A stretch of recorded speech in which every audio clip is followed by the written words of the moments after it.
What do you recommend in terms of a diet for brain health, and possibly can somebody actually increase or aid in cognitive function with the brain? Yes, that's the short and long answer. At any age and stage of life. Okay, so the very best food for brain health is human breast milk. Because all milk from mammals, okay, so first is like you look at what a mammal is. You know, people say it's like we're at the top of the food chain, as I've told the manager here, you know, is we are only in the top when we look down on everything. But if you look up, you will see that it's always a circle of life. It's always a web. And so on top of us is these bacteria that basically control, that are making a lot of the choices for us because they affect our hormones and what our brain tells us to do. So the brain is just receiving a lot of information and making decisions based on that information, but the brain itself is blind. So your motivations and your behavior and all those are coming from a brain that is influenced by what's going on in the world around them, because that's the whole reason for having a brain, is to respond to the environment that you're in appropriately. So in the animal kingdom, but let's go back of the plants and animals. Plants do not have a brain. They don't need to move. So when we go through all this, is that it's not that plant foods are not good for you. They are very good for you. One of the reasons that they're good for you is that they have lots of these antioxidants, which is what you were talking about with the vitamin E. Why do they have that? Because plants need sun. But sun and oxygen are destroyers. So on the planet Earth, originally, for billions of years, oxygen, only thing that could live here was things that could survive where there was no oxygen, the bacteria. Then certain bacteria started to come around. The book I really recommend on this is called Missing Microbes. It's fantastic. Is then the bacteria that could survive in oxygen were began to take hold, and they actually ate other bacteria with the mitochondria that we use. But in this whole world of mostly bacteria emerged what we tend to think of living things, which are the plants and animals. Now plants can make their own food. They use the energy from the sun and they convert it into stored energy that we can eat. But the sun has ultraviolet light and it does damage to us and also to plants. So plants have antioxidants to protect them from damage from the sun. And that is why healthy growing plants are good for us, because they contain the real protectors for the antioxidants. But they don't have anything for your brain, because plants do not have a brain. So if you think about everything that you eat, it goes into your mouth, you chew it, it grinds all up mechanically and chemically and is broken down, and it can only be one of four things. It can be not absorbed at all and just go out the other end. That's waste. It could be a building block. So it could be used in cellular maintenance, repair, making new hormones, enzymes, and things like that. Or it could be fuel. And now, building blocks are very expensive in money and value. So you want building blocks that you need. So you want quality building blocks, just the amount that you need, because they're expensive. And then you need fuel. Fuel, a building block, if you eat all building blocks, you can use a building block as fuel. I had an earlier question about, well, don't you break down muscle? And I'm like, yeah, you can break down muscle, because muscle can be used as fuel. Fat can be used as fuel, and the sugar that you ate in your last meal can be used as fuel, and small amounts of sugar that you store in muscle cells and liver for emergencies, that could be used as fuel. So we tend to be very overfueled as a society. So we're undernourished because we don't have enough building blocks, and we're overfueled because we no longer walk, we don't work physically, we don't need to keep warm because we live in houses and have warm clothing and things like that. So all of these demands on us for energy, we don't need so much anymore. So we don't need as much fuel, but we're eating a lot more fuel.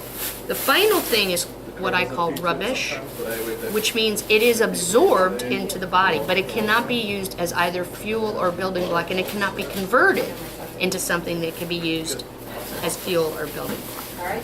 So now it's a toxin, because it will do damage if it hangs around for too long.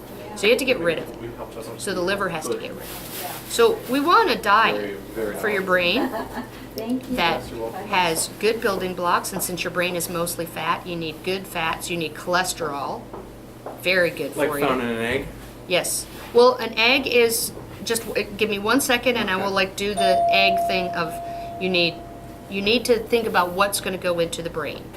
And so you need building blocks that are for the brain, and you need enough fuel to run your body and not necessarily any additional, or it'll be stored as fat that you might not want to have.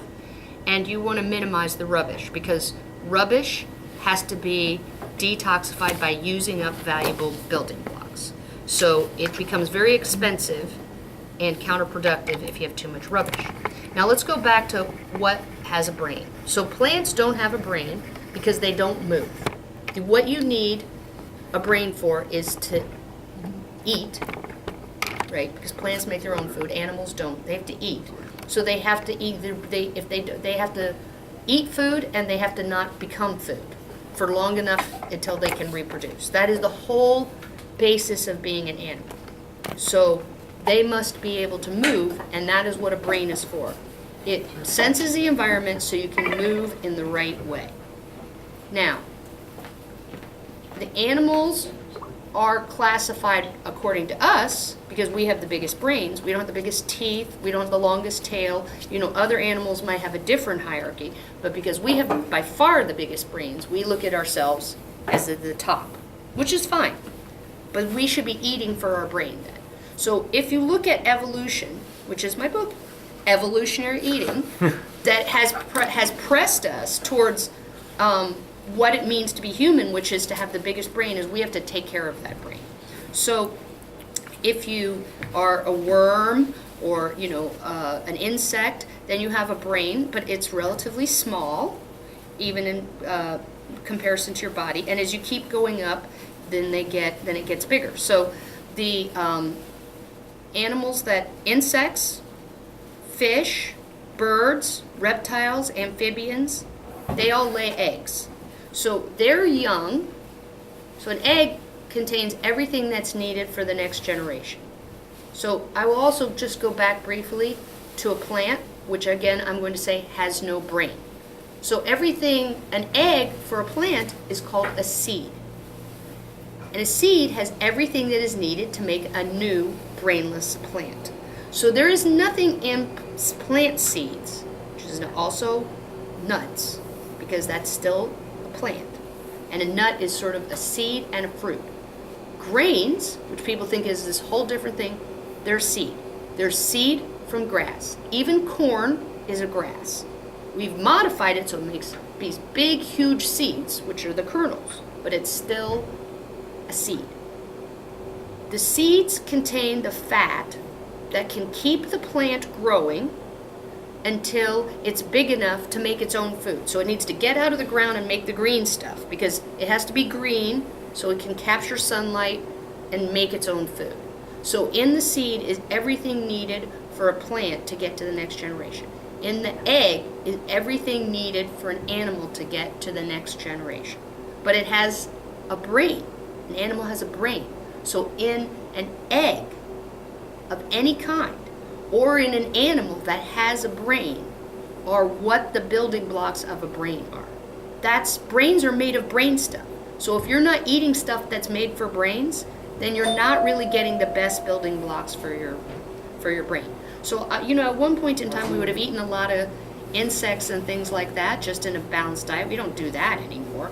They can go back and look at caveman period of time, and people ate brains because brains have brain building blocks, and we don't do that anymore.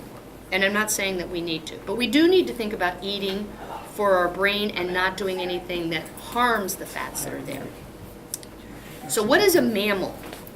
A mammal had to basically break the shell of the egg. How do you get a bigger brain than what you can fit into a yolk? So mammals have two modifications. They gestate, they're pregnant, they have a placenta. And what the placenta does is it skims the cream out of the mother's fat stores, which have these DHA and EPA that you were talking about before, that are these omega-3s. Those are stored on the body of a woman, sandwiched in her body fat, which is why she has big breasts, why she has hips and thighs, is that she has these baby brain building, starts when she's a baby, saving those up and sandwiching them in and protecting them with saturated fat, so when she makes her own baby brain from scratch, those can be broken down and used to build her baby's brain. The placenta skims the cream of the fat that's going around, and the hormones break down the fat on the thighs and the butt and on the abdomen, and release this brain building fat, that fat goes to the baby. Then the second modification of mammals is that they make milk, which is brain juice,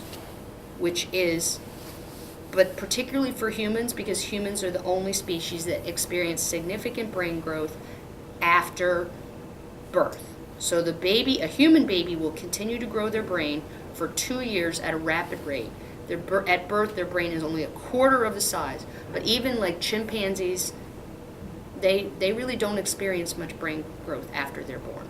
We experience the most. And some people now classify orangutans, which I worked in a zoo, happened to be my favorite other animal, as the smartest other primate. They've passed chimps because they do all this problem solving, and I always say that's because they breastfeed their little orangutan babies until they're 5 to 7 years old, so they are continuing to nourish that brain growth. Now I don't know that, but it goes along with what I think, and they do have a much bigger space between babies, and they do develop more problem solving skills as they go along. I think they're fascinating. So that would be the beginning of brain health, but there's more like when you're a little bit older. Yes. How long should people breastfeed their kids for, recommended? Well, the recommendation, and this works for, is it that and I have I'm pretty involved with breastfeeding education and promotion and things, of helping moms understand what decisions they're making. And one of the things is helping them understand what formula is, because formula is very life-saving, because if you feed a baby cow's milk, they'll die. So it was great to have formula, because it meant babies that would have died would now live. But because of marketing, when we keep saying that there's things in formula, moms are fooled into thinking that actually, because the formula has this, that, and they say, oh, these things go into your breast milk, they forget that it's just made from breast milk from a cow. So you still have to modify it. And a cow is very much, their evolutionary path is to grow as fast as they can for the first year of life, so that they can then have their own baby cow.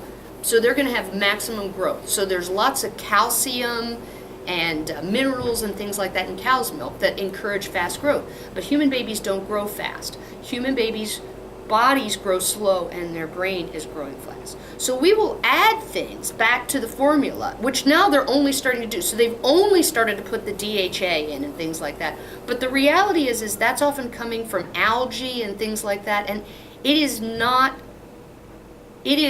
a substitute that is approaching equality, but it can never be superior, because if you look at breast milk as the gold standard, you can't put anything in gold to make it more golden.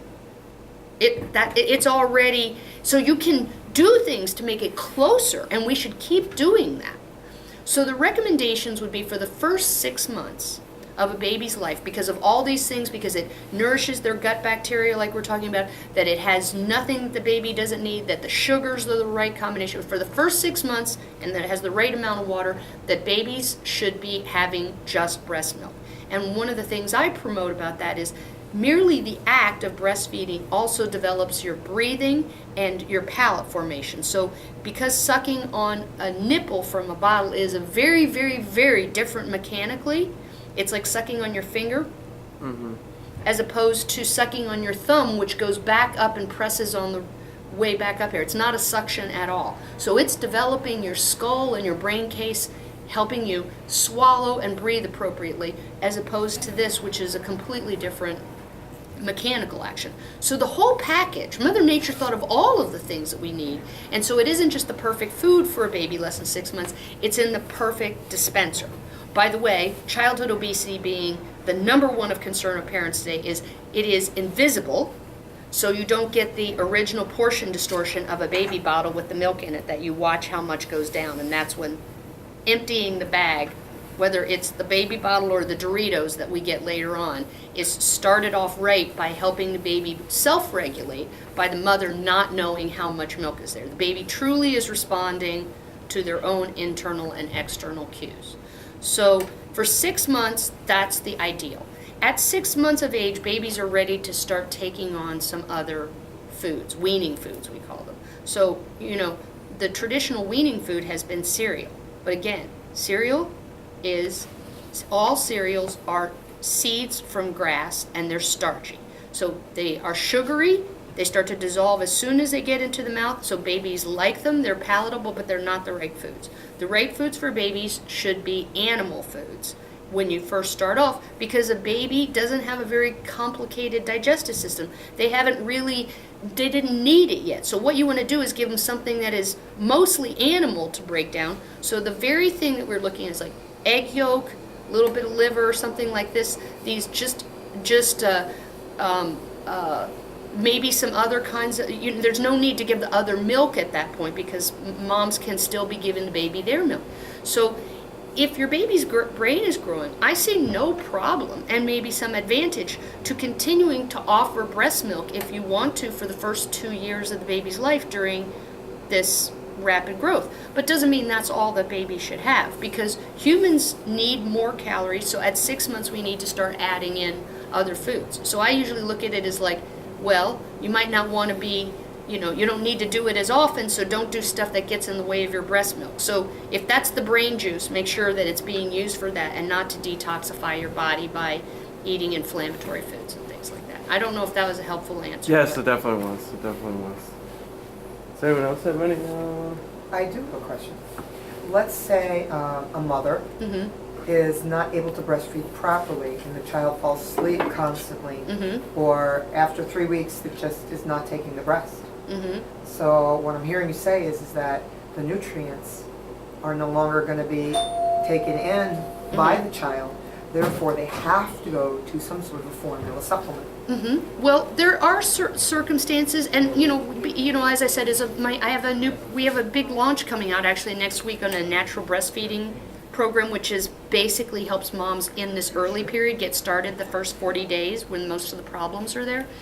And so a lot of those come from misunderstandings, like the baby falling asleep, is that moms don't know that babies can nurse very, very well asleep, and our natural breastfeeding is that the best way to feed newborns, as opposed to older babies that have a lot more body control, is to just lay back and let the baby lay on you and lay back. Just the same way that people made this mistake. As I said, I worked at a zoo, and we would try and feed baby animals like this, but puppies and everything, you can't do this. This is not good for them. They need to turn over and be tummy down. This helps them stabilize their body and suck and swallow more properly and be awake and alert enough to do it more properly. There's these pressure sensitive buttons on the inside. So the short answer to that is sometimes you can have some help that can help moms who are wanting to do that. Some moms decide to pump because they still want their baby to get breast milk. And some moms choose to use formula, and there's moms who don't make enough milk. Even going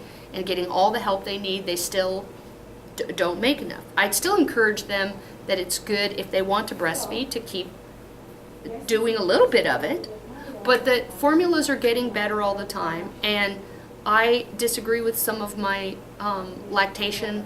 I just think it's unrealistic. So I try and help moms have the best choices in formula that they can have at that time too. There are better formulas. That's wonderful news to hear, but I have to tell you that the reason why a lot of women are not able to breastfeed first-time moms correctly is because in the hospital they are taught to breastfeed a specific way, and they are not taught an alteration or an option. So Yes. I really feel that if you're gonna just educate the mom, it's not enough, because the hospitals don't even know how to alternate. Yes, that's why we're starting the pilot program with Hinsdale Hospital to change everything for the world. I'm a nurse as well as a doctor, so I can relate very well to the nurses and the lactation consultants. And it's not really very helpful to a mom who's never seen, I always say it's like, so many of my patients came in and they were planning on breastfeeding, but they really weren't prepared. And they'd never even seen a baby on a nipple before. And they thought, oh, it'll be like a Disney movie or something, like all you do is hold the baby up like this, and they are like, this is a terrible position because the baby is, they're gonna do a lot of nipple trauma and cause all this pain, and then everyone goes, oh, well, you have to put up with this pain and just grit your teeth through it. And you're like, oh, I will for my baby, but it's very hard to do that when you're bleeding and crying at the same time. Those are all completely avoidable. So I would have to say, like, the thing that I'm proudest that I ever have done in my life is this program, which helps moms meet their breastfeeding goals, because 90% of them do not in the first 3 months. Is that they wanted to, and there was way too many obstacles that were completely unnecessary, and that in the hospital, if you help the nurses, help the mothers, then they come in and it's like, just flip the baby over and frog leg their legs and just let them lay on top of you. And they, I'm very passionate about this, but I deliver advice these days, but I used to deliver lots and lots of babies. And if you deliver the baby up to the mom and just let the baby stay and rest for a few minutes, like maybe 15, 20 minutes, the newborn baby, with no one touching it, doing nothing, crawls up the mother's body and goes over to a breast and bobs their head up and down and makes a perfect latch without anybody inserting a nipple into their mouth or anything like that. Humans can do it just as well as puppies. You do not have to figure out how to stick something into something else. It just doesn't work that way.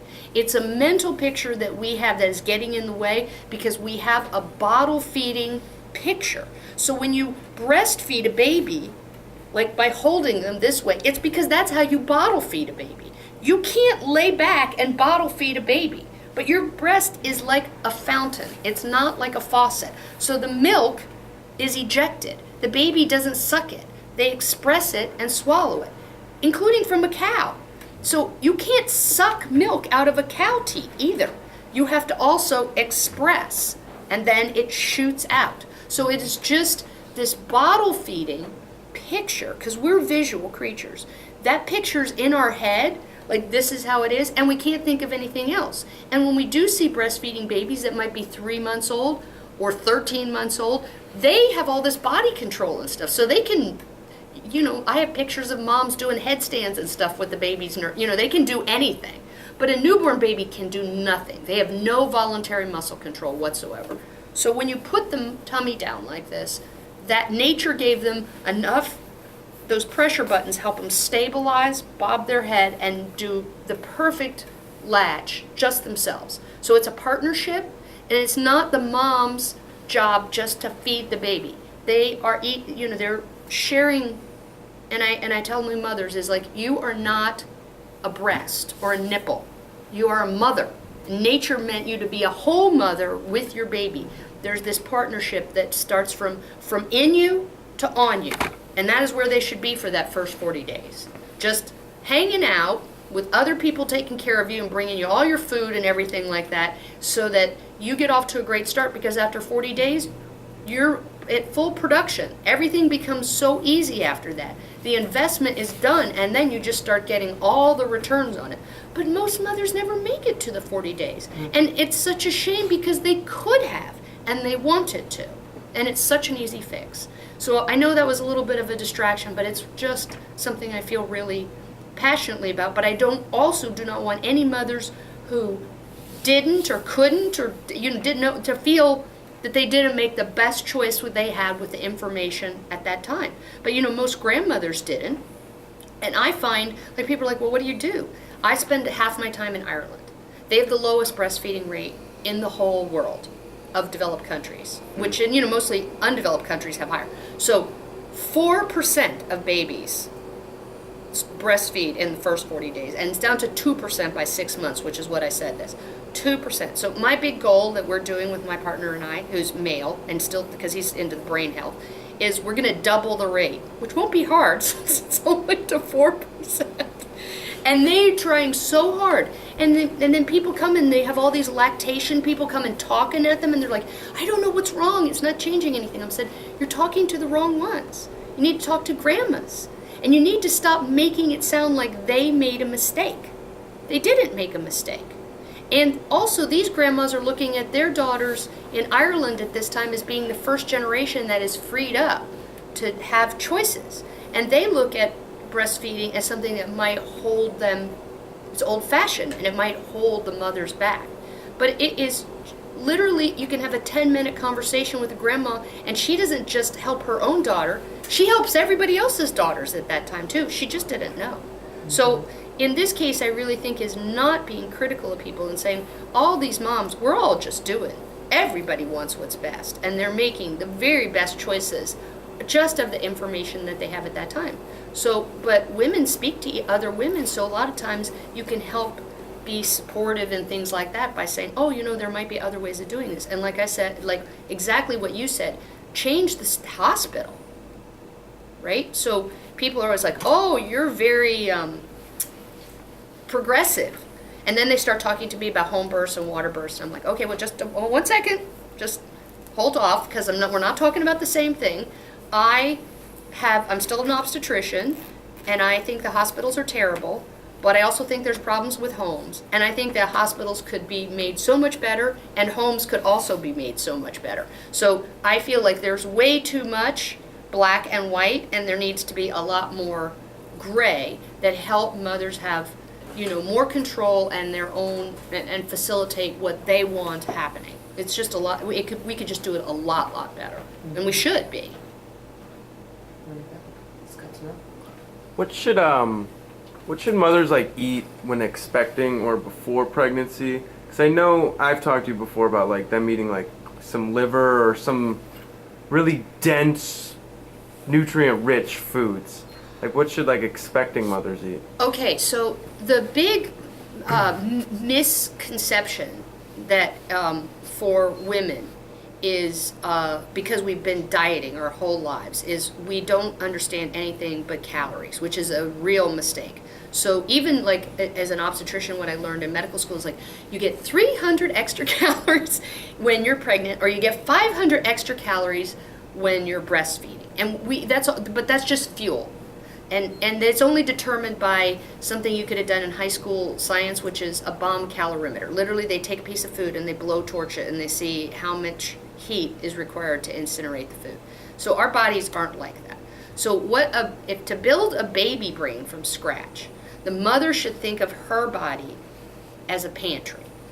And she needs to evaluate how well she stocked that pantry over her life, as well as how well she restocked the pantry after she had any baby. Or when she diets, or when she, medications and stressful lifestyle, all those can erode things from her pantry. Mm-hmm. So we always say that you're eating for two, but you're never eating for two. That's not how new babies are nourished. So I always tell moms they need to eat for you. The baby doesn't eat from your plate. The baby eats from your pantry. So it isn't what's circulating around from any one meal. The way nature did it, so there's a safeguard making sure it was properly stored and it's entirely safe, is even for something as simple as amino acids for muscle cells, is they go, mother makes muscle, mother breaks down muscle, and it goes to the baby. Mothers have been telling us for a long time they get mommy brain while they're pregnant. Well, we just found out they were right. So 8% of your brain is lost because your baby actually breaks down your brain with hormonally, so that there's the appropriate building blocks to, take a rib from Adam's side or whatever, is that you take a piece of mom's brain. Two good things can happen from that is you have brain that's already been tested and is workable, so you're giving your baby something that should be good and well tested. And the other thing that happens is when mom builds her brain back up after the baby's born, which she does within 6 months, is as it's being built up, particularly if she's breastfeeding, she is grafting into her brain and her body that baby. So we know that fetal cells are actually circulating around even in the brain, and that is why I say is the difference between moms and dads, because moms don't have to learn to love their children. They literally are part of them. And even though they were part of them when they were inside their body, and then they were born, and they go, well, you were part of me. But they're actually always stay part of you because they're actually grafted in as your brain rebuilds. That baby is part of you. Now men, we have a huge brain. They learn to have the baby be part of them so they can be excellent, even better parents. But it's like learning a second language to them is that they learn that. So they use the newer part of their brain, and the baby isn't really part of them. They're part of their emotional life and using the more sophisticated part of their brain. So both of those are necessary in nature. Otherwise, we would have done it a different way, evolutionarily. So babies need mothers and fathers have an extremely important role in socializing and bringing up a human, because we devote an extraordinary amount of time into raising an effort into raising our young, because they have this big brain. So it isn't enough just to have a big brain. What you put into it counts. So that big brain when you're born is like a big hard drive on a brand new computer. It's all blank. And you can fill it with porn if you want, and you can fill it with garbage, and you can fill it with emails. You can fill it with anything. Or you can be very systematic and lay a framework so that you can keep growing and building your brain and continue to grow throughout your lifetime by what is put in. Those are skills. Anything that you learn after you're born, and humans are lifelong learners. Again, not like most of the other animals who are more instinctive. We are able to learn extensively. You can teach an old dog new tricks, but you can teach an old person something a lot more than new tricks. We love to learn, and we will keep learning if the opportunity is there. Interesting. Anyone else got questions? Martin? Mike? My questions are more sports related. Sports related is great. You could ask it. Okay. Hey, I have my other card here, my movement doctor card. I work with all kinds of athletes. Don't mind if you ask it, just sit right here. So the They don't camera care can what hear I it. look like. If I take, if I make them pitch 5 miles per hour faster after a half an hour session, if I take 3 strokes off their golf game, they're like, here's another pro. They don't care. They're results based. So I work with a lot of athletes. Okay, so we were talking earlier about insulin and cortisol, basically, and basically the question is just basically revolving around diet and also insulin and cortisol all together, as in what's a good balance to have so you can still gain more muscle mass but then lean out at the same time. Okay, so if we're talking a specific context of someone who is eating a very specific diet for particular reasons to, let's say, their goal in sport related is to build muscle mass or strength, Right. okay? Then we're already starting with the idea, this is where steroids are get confusing to people, because they think, oh, if I take steroids I'll be bigger or stronger. No, if you take steroids and you work out in a very specific sort of way, you can be bigger or stronger, because it minimizes injury and downtime and all these other things. But if you just take a couch potato and give them steroids, they might beat up somebody, but they aren't going to get, because of emotional side effects and things, but they aren't going to get bigger and stronger, although they might be a little more motivated to do something. You really have to have a plan.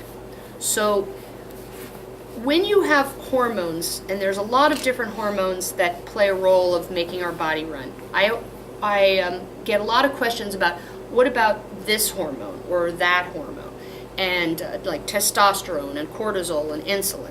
It isn't about any one hormone. There's always a soup. Your brain doesn't, your hormones that are circulating around, giving messages around to your body, there's a mixture, and they act on their own, and they act synchronously with others, so that your soup will be different from, hour to hour. And so you need to think, what is it that I'm trying to achieve? So insulin, which would be a problem for people who are trying to lose fat and who are dieting and have chronically dieted.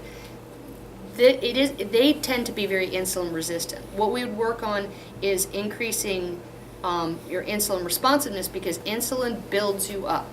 And if you don't have insulin, you're not going to be able to build up the muscles. But you don't burn fat when there's insulin around, but you can build muscle while there's insulin around. So it would be very specific in terms of having carbohydrate, which would stimulate insulin, then having the workout and allowing the mix to go on. So if your goal is strength or your goal is to get bigger muscles, then another very important component of that, those components, is growth hormone and testosterone, which are what are in anabolic steroids. That when people say athletes that take steroids, those are building up. Anabolic means building up. Catabolic means breaking down. But you have to have a little bit of breaking down to build up, because that tearing increases, all this stuff coming in. And if you take your muscle cell of any, like we'll just use a man because they can get a lot bigger muscles, then they're going to genetically have a certain build. So they might be very slender with thin, wiry muscles, or they might be very bulky. It's easy for them to put on bulk. So they have a baseline. And in that baseline, if you want to get bigger, you're always going to revert to baseline. I mean, if you want to get bigger, or you want to increase speed of firing or something like that, somehow make a change in the muscle cells, then you have to do something, and you have to keep doing it, because it's like a balloon with a small pinhole in it. It's going to keep losing the extra buildup or the speed, because there's no evolutionary advantage to that. It's at a cost. It's basically, the performance doesn't give you enough payoff. But we can use our brain and play with our performance or play with our body composition, because we have a big brain. So you want a little bit of that cortisol that can break your body down, and then you want growth hormone and testosterone and insulin to build it up. So you want your cortisol to be secreted the way it does best in nature, which is it starts off having a baseline. So you want to do what nature does, which is as you sleep at night, at the end of the day, your cortisol, you should have burned it all off, running from a tiger, whatever it is that you needed to do, you burned off the stress of the day by physical activity. Then you sleep at night, and then early in the morning, like around 3, 4 in the morning, your cortisol starts to come up. And that is, without any other, that is a rhythm, a body rhythm that happens to get you ready for the stresses of the day. And it goes up, and then it's supposed to drift back down again. And if you have a stress or a need for sudden energy, where your body would need to break down, it needs like a quick meal or availability because an emergency, then you're going to use any fuel that's available, and that might include breaking down muscle tissue or organs and doing damage. So that is what chronic stress can do to people, is by keeping cortisol high, it can do that kind of damage. And by losing your peak and valleys of that are normal, it has a problem. And athletes need to sleep. If they don't sleep, they don't get their growth hormone isn't normal, because that's also secreted at night, and so they have to sleep well. So you need all of these hormones in your soup, and so you need to be doing all the right things if you want to get the best results. So usually athletes will come to me and they'll go, I want to have this whey, which one is better, this protein hydrolysate or this and this timing? And I'm like, okay, those are reasonable questions, but let's step back and get the high payoff stuff first. And let's figure out what kind of soup you want to make so you can maximize it. So you want to make sure that when you need to build up, you have insulin, you have testosterone, you have the right amount of cortisol at the right amount of time. So those are both steroid hormones, so you need plenty of cholesterol, because that's what is the basis for all steroid hormones, sex hormones and stress hormones. So you need those appropriate foods, and then you need to sleep so that you are keeping your natural biorhythms going the way they should. This allows your body, it basically gets away all the encumbrances, and now everything you do lifts you up higher. So you're not driving with the brakes on, if that doesn't, I hope that makes sense. That's what I see a lot of athletes doing. And they, they grind it because it works, but you're really getting very low payoff. Take the brakes off. Don't drive with the brakes on. Does that answer your question? Definitely. So what is it? Not enough people are eating cholesterol and everything, Well, or the good fats and everything for they just recovery, need the so they're better, not right? You producing need the good hormones. fats, so you can make your hormones, and that is a real problem. So with processed food, which a lot of the things that athletes are eating because they're health foods, they still contain a lot of these more inflammatory fats that are bad. So best fat, hands down, like the one I recommend for everyone, nobody doesn't benefit from it, is the coconut oil. And in fact, your question earlier about brain health is that's actually been shown to increase cognitive functioning in patients with Alzheimer's disease. Even severe Alzheimer's disease is just adding coconut oil. So when you say adding coconut oil, are you adding it to like a salad or to a smoothie or what? You can add it to a smoothie. You can use it to cook food in all the time. It's the best fat to cook with. Oh, I do that every day. I was just gonna make a statement. Do you want to finish on that? Because I have Okay. a whole new statement. Okay. Yeah, just really quick on, so on the coconut oil, so if that's like the best, absolute best fat for your brain, is there a specific brand or product of coconut oil that's on the market that It's happens to becoming be more, it's like, premium? there are probably better ones, but what you're looking for is organic and sort of minimally refined. So you don't want to have lost the good things that are in it. By the way, I'm going to go back to my breastfeeding thing, which is maybe the miracle substance in coconut oil is a fatty acid called lauric acid, which is found only in high quantities also in breast milk. So that might be responsible. But in addition to that, coconut oil has amazing antimicrobial, it gets rid of your bad bacteria, fungus, yeast, parasites. So it's really good for gut health and your internal, getting your balance of the microbes that help you in very good shape. So it is very good to cook with because it's stable. So when you heat it, it doesn't oxidize and do bad things. It is fine to add it to anything. I just have a big tub of it and I use it for stuff all the time. My husband puts it in his coffee. I mean, Coconut oil Delicious and and coffee? yeah. Really? With coconut milk too. The original coffee made before it was made of chemicals was coconut I oil. remember that. I didn't know that either. I know that either. That's actually I want to take That's this interesting. into a little bit of different arena. The reason why we're here today is because I'm here to learn about what happens to a person when you're a yo-yo dieter and you've gone to a doctor and you've lost weight. And of course, what you said previously was you're going to wind up gaining back that weight because a person, if you're with someone who's helping you lose the weight, you're obviously going to lose the weight. It depends on the type of diet that you've been put on, whether you're exercising with that or not. The thing is that most of these diets and most of these protein shakes, no pun intended, that's not to be nasty. Oh, sure, fine. Some of these shakes are awful. Yeah, understandable. But I mean, the problem with all of this is that 9 times out of 10, the diets are really not tasty. Mm-hmm. They're not really healthy because once you come off of that premium slide that you're on, even though you have to lose weight because you're cutting your calories and you're cutting a lot of things, including carbs that you probably should be doing. But they're telling you if you're going to lose the weight, this is what you need to do. Now you come off this diet, okay, and I'm sure you've heard this a million times over. This person is gaining their weight back, and probably more.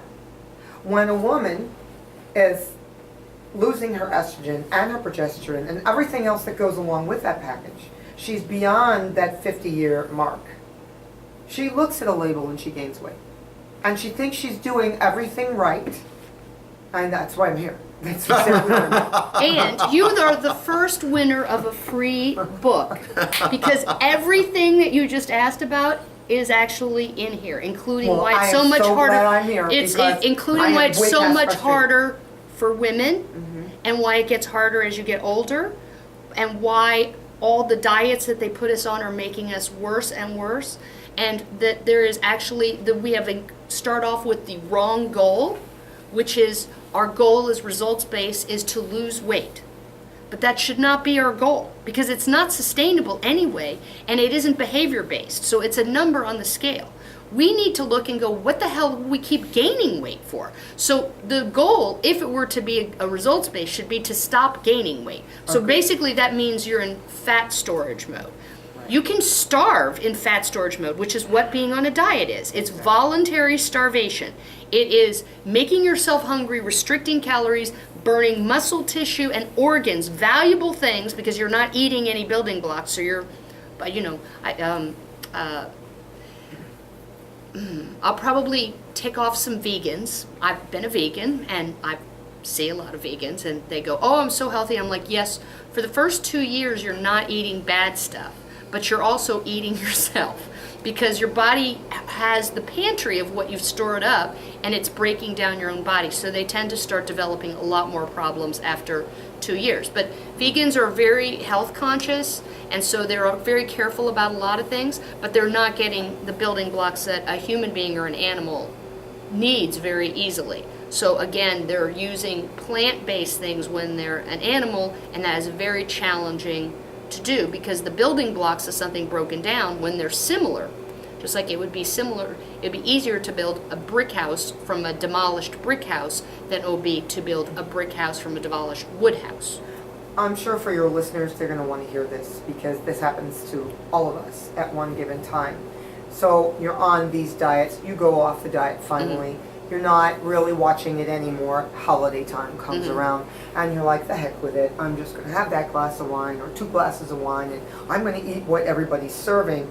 And then you're off that wagon, and all of a sudden you're trying to get back on that path, and you find it doesn't matter what you do, you seem to be always hungry. Yes. And if you work the type of hours that a lot of the people that I know work, they're either in retail or they're service orientated, where they work a lot of evenings. And by the time they come out of their shift, they're starving.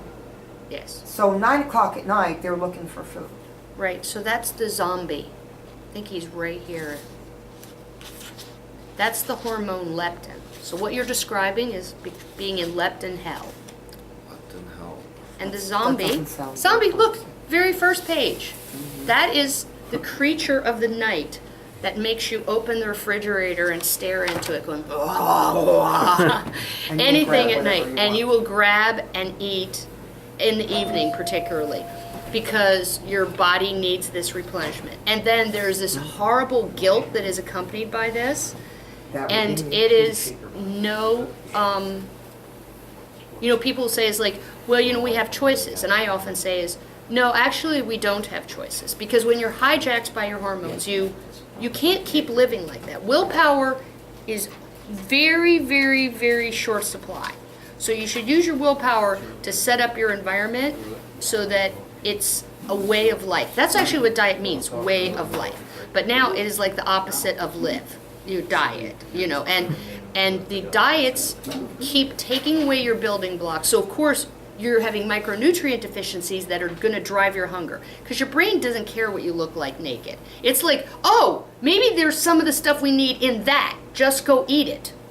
You eat it and they go, oh, it wasn't in there. There's just a lot of sugar and fat, and that's fine. We'll just put the junk in the trunk and let's go. How about that over there? Do you think that has what I need? I don't know. I'll just eat it. Because we eat food because we see with our brains and we've learned. Because our body is saying in that food, in nature, the things we need would be in it. But now the food is a food forgery.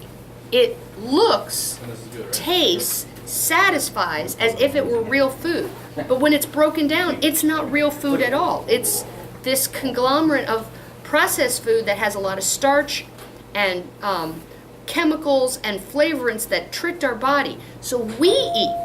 Our brain says we eat, but our cells can't eat.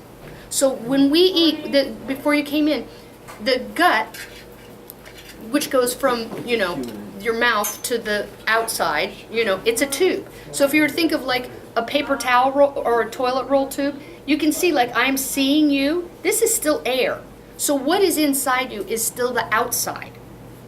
So when you eat, it isn't really going inside you. It's going into an offshore processing plant to prepare it by the process of digestion. Only the cells can only eat what is absorbed, a very tiny bits, nutrients. And we keep putting in these things nutrients, and they go, oh, well, that's the nutrient. And those nutrients don't work because our body isn't made to eat nutrients. It's a two-part process.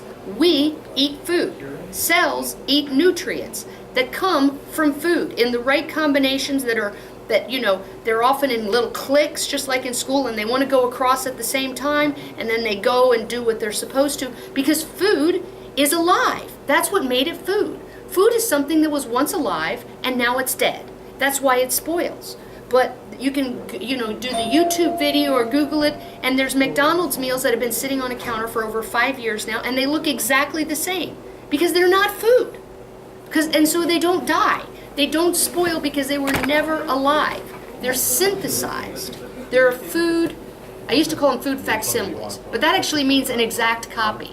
Now I call them food forgeries because they trick you into thinking that it's the real thing. But that's not the real thing at all. And that's what makes us so hungry. And then another huge point that you need to understand is because you're female. So, because at one point you said it's like in the house and people are helping out and things like that. Men never need to make a baby from scratch. So they don't have any of the hormonal protection to hold on to fat. That is why They lose quickly. they lose quickly, and the fat that is stored on a female's body that starts from the day she is born to preserve the fat that her future baby's brains will need. I mean, like, if you take twins, a boy and a girl that are born, when they hit puberty, without changing their diet or anything at all, the boy is going to get leaner, and the girl is going to incredibly increase her body fat without changing anything that she's eating. It's all hormonal. And it's all to protect that fat. And nature does not want that fat burned, except for good reason.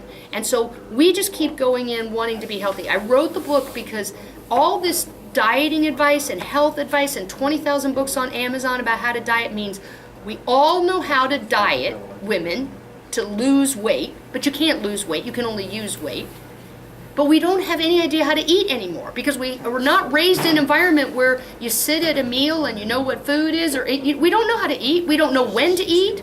We don't know where to eat. We're eating everywhere. We eat like babies, on demand, in the car. Just put something in your mouth. Somebody makes it for you. It's cleaned up. It's chewed, for Christ's sake. A hamburger is just a steak that somebody made baby food out of. And so it goes down so fast before your brain even has time to register it. It's not bad. It just means that we don't even have to do any of those things anymore. I guess my question to you then is the book is wonderful, it sounds fantastic, it may help a lot of people. My next question is, for the listeners out there, knowing these facts that you're putting together in the book, a person that's over 50, is she going to be able to correct and reorganize or restructure her eating habits enough to the fact that she's going to make corrections and start to see some of this so-called fat trim off safely, effectively, and be able to stay off? Because women have a tendency to, okay, I'm going to eat that, okay, I'm going to eat that, okay, I'm at a party, I'm going to eat that too.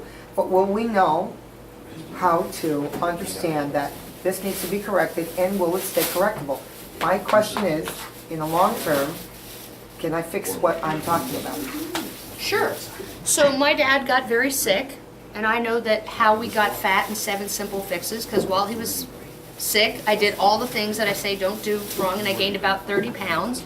Then I had to do a program we're doing right now called Flat Tummy Mummy, and I had to be on video, and I said, oh, I don't look very good on video, especially here, and I'm over 50, and so I started doing these, but the Flat Tummy Mummy program works for flat tummy grandmummies too, and so I will just say that people kept saying, how do you do that? What is your diet? And I'm like, well, if there was a diet that worked, we wouldn't have 50,000 diets, we'd have one.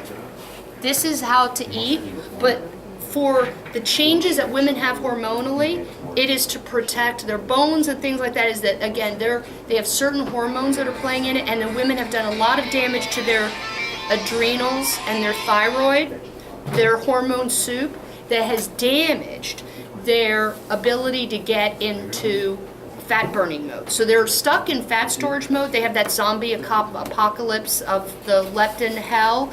They're eating all day long, so they're very insulin resistant, and they're putting on, and they have inflammation and stress that's making a lot of internal belly fat, right?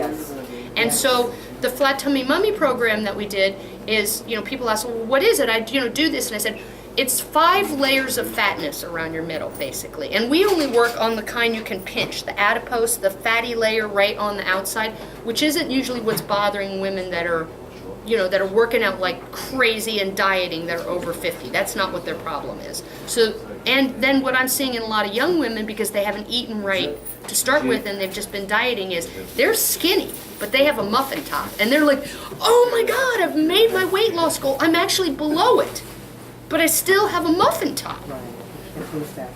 And so they're not looking at all the layers. And the layers are the regular fat, which you can, by getting into fat burning mode and the calories in and out, and basically using more than you're taking in, and also getting rid of some of the toxins and hormone replicators that cause fat to be very stubborn and not want to be dissolved. And so you use body instead of fat.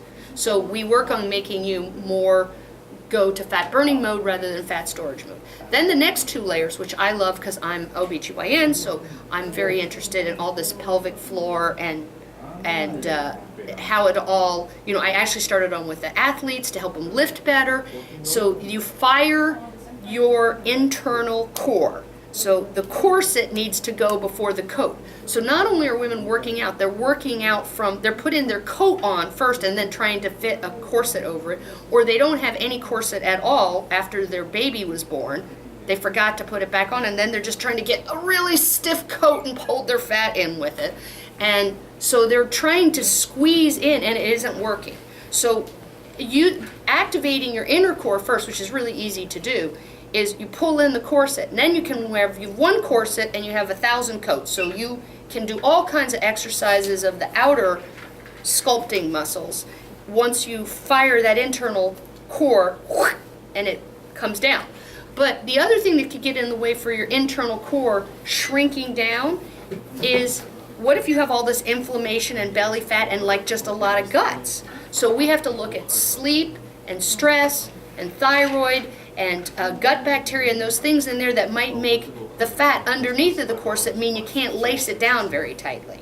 So, we address that. And then the final 5th layer is really postural, which is really that you look heavier than you are by not knowing how your body is stacked, because everyone keeps saying stand up and that uses muscles, when really you have a skeleton. So we need to help neurologically, which is what we started talking about in the very beginning, of alerting your nervous system of where your joints are and stacking up appropriately, so you walk around stacked instead of stuffed or supported. And it would be like, I usually say, it's like a sofa.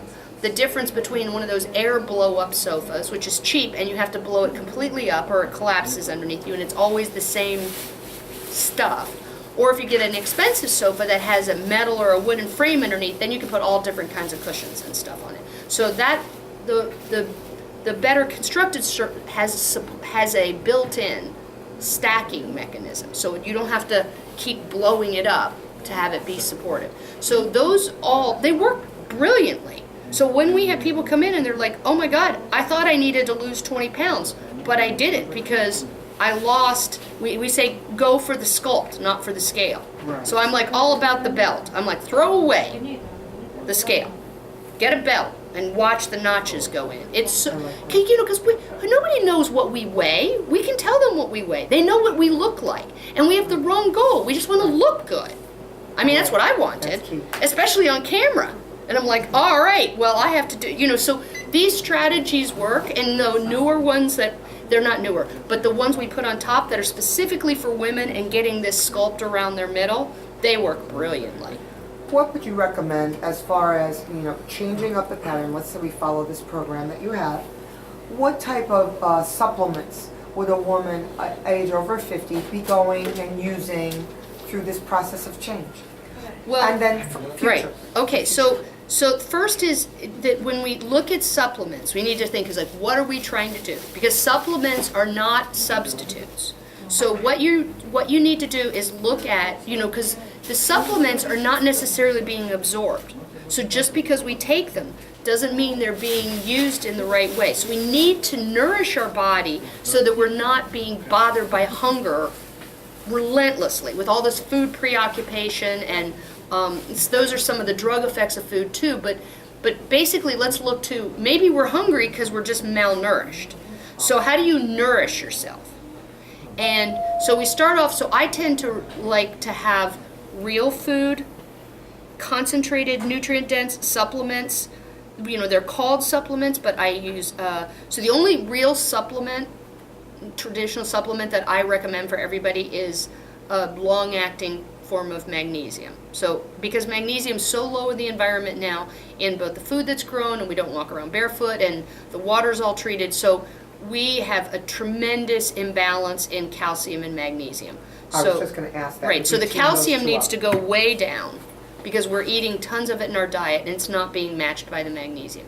And also, we don't have the vitamin K2, which has been sort of newly discovered, that helps tell calcium where it needs to be. So we're finding calcium inside of our arteries and in kidney stones and things like that. That is not where you want calcium. In our joints, giving us arthritis, inflammation.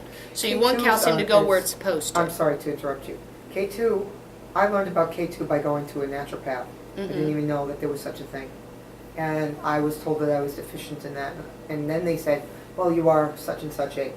And then they said, well, most women don't even know that they're low in that. I said, well, where would I find this? They go, well, we have all these supplements. I thought, okay, I know where that was going. But I was told that if you're in diet mode, that you need to be on a calcium/magnesium supplement. Well, I would say is like no. Interesting. Because the other thing is like when we looked and is like magnesium supplements are almost always magnesium hydroxide because it's the cheapest. Another name for magnesium hydroxide, or MgOH, or magnesium oxide, which is the same thing, is milk of magnesia, which is cheaper and is a laxative, a very strong laxative. So you cannot take enough of it not to sit in the bathroom all day long. So you need to take a form of magnesium that's more absorbable, and some people don't even tolerate that, and they can spray it on their skin. That's what the Epsom salts, that's how they work. So very long term, that's why people, that live near the coast, I live in Ireland half the time, and the Eldwins, as they call them, they go out in their long johns and they run into the Irish Sea, which is so cold, you can't imagine. But they do it every day, and the reason they do that is they get a big dose of magnesium into their body to do that. And I lived in San Diego where it's beautiful every day, and a lot of people say, I have to go into the ocean every day because they feel it when they don't get their magnesium. So no, that is not necessarily a good supplement. But foods that are, I think it's very difficult to get enough magnesium from diet because the monocrop soil doesn't need magnesium to grow plants, so the soil is very depleted. So the organisms in soil that would pull magnesium and put it in the plants, it doesn't have magnesium. Magnesium is used up tremendously in detoxification. So anything you're eating, whether it's good for you or bad for you, we're using up more magnesium than we used to. So there's just environmental chemical, it's used for everything. We eat a lot of calcium. So unless your diet is significantly deficient, like things like yogurt, which is really common food now, has 20 times more, I can't remember the exact, it's huge. So I think cheese is like 10 to 12 times more calcium than magnesium, and we eat a lot of cheese. And then yogurt is like 30. I think it's like 25 or 30 times more calcium than magnesium.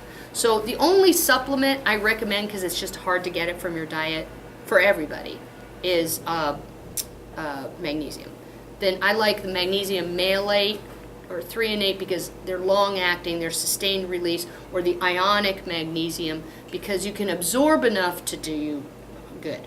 Now, do I recommend other supplements? For most people, yes, because mainly they're busy. To replenish your body. So remember, we're not in maintaining. Most women have not eaten just our diet, but they go like, why wasn't my mother fat? You know, when they like came out with the commercials and everyone looked like Leave It to Beaver and they wore these teeny tiny dresses and everyone had a waist. That's why the drawing in here has the Flintstones girl. You know, it's like everybody looked like Betty and Wilma, you know, right? And so why did they look like that? They ate pancakes and stuff for breakfast. You know, they ate all this food. They didn't ever exercise. They didn't exercise. They go exercise. I remember watching a movie one time. It was like in New Orleans, and the lady was down there, and she was like this Yankee prosecutor came down, and she's out, you know, running around, and she goes, and everybody's dancing at the party, and she goes, "What are you wearing?" She's like, "Running clothes." She goes, "Why would you wear those?" She goes, "Well, I was running." She's like, "From what?" You know, I mean, this is not something that, you know, why would why would people need to do that?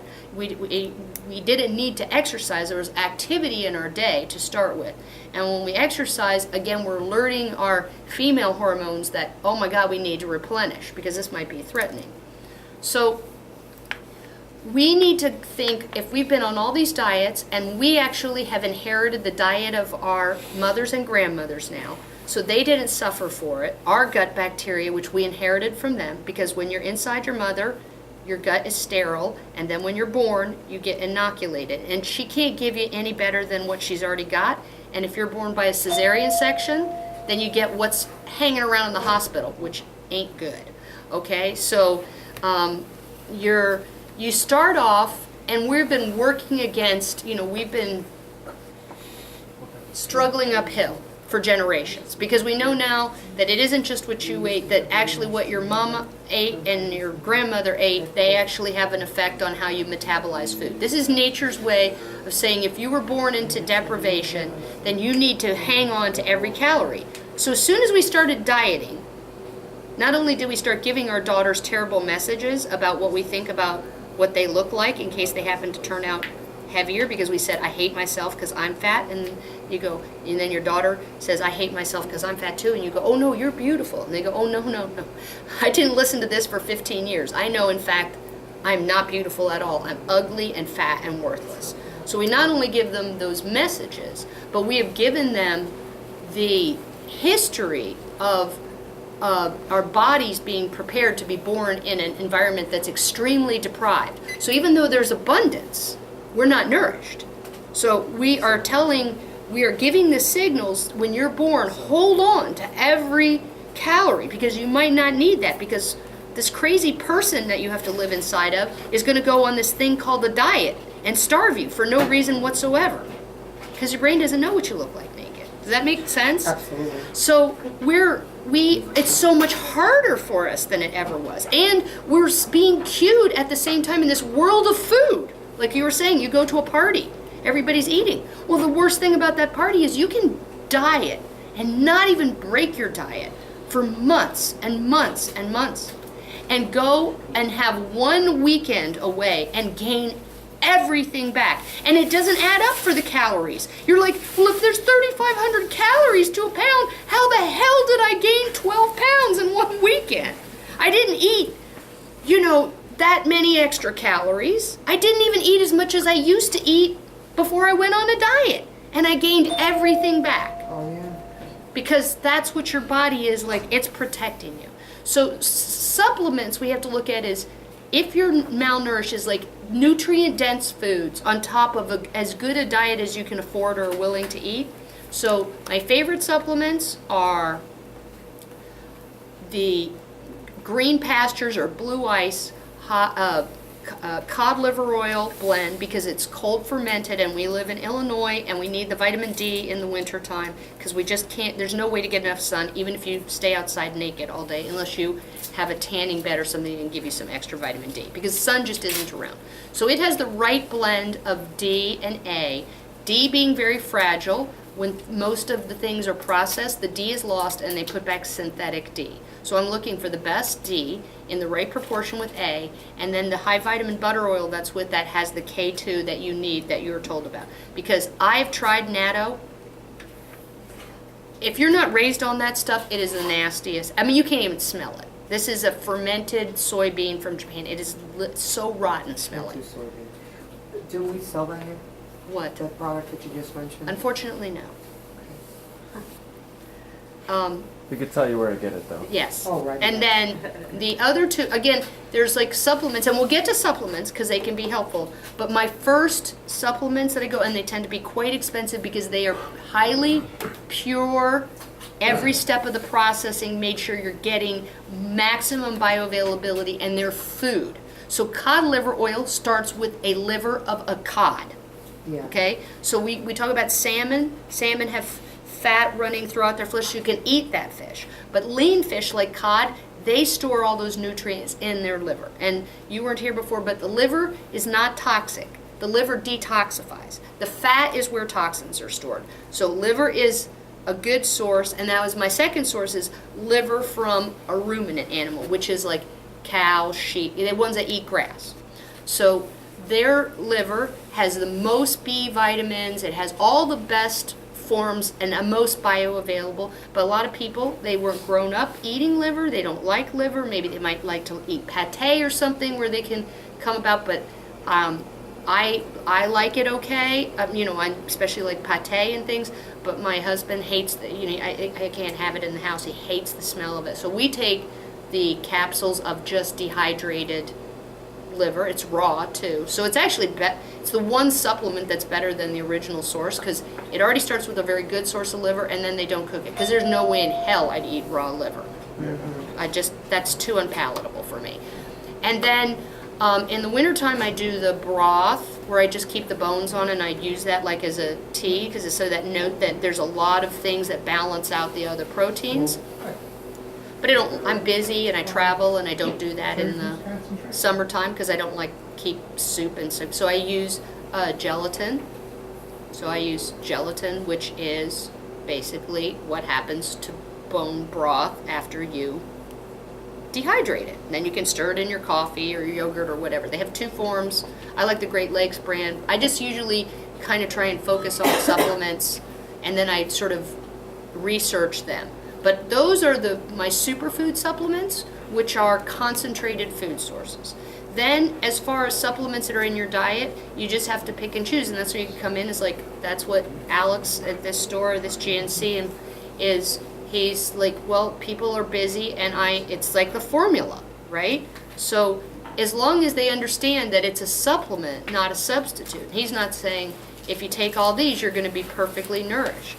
He's going to say, is like, we understand that you are not perfect. Nobody is. And that you're doing the best that you can, and we want to help you. So we will help you with supplements that are more tailored to you. But realize always that supplements are something that's sold, so it's of interest to have things that help you, and they don't really educate you about avoiding things that harm you.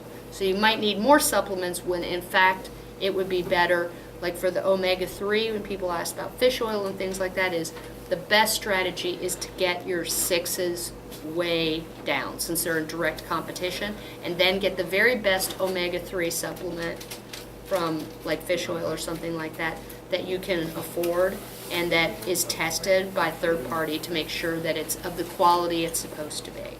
And that it costs more if they made sure that it was like a fish, right?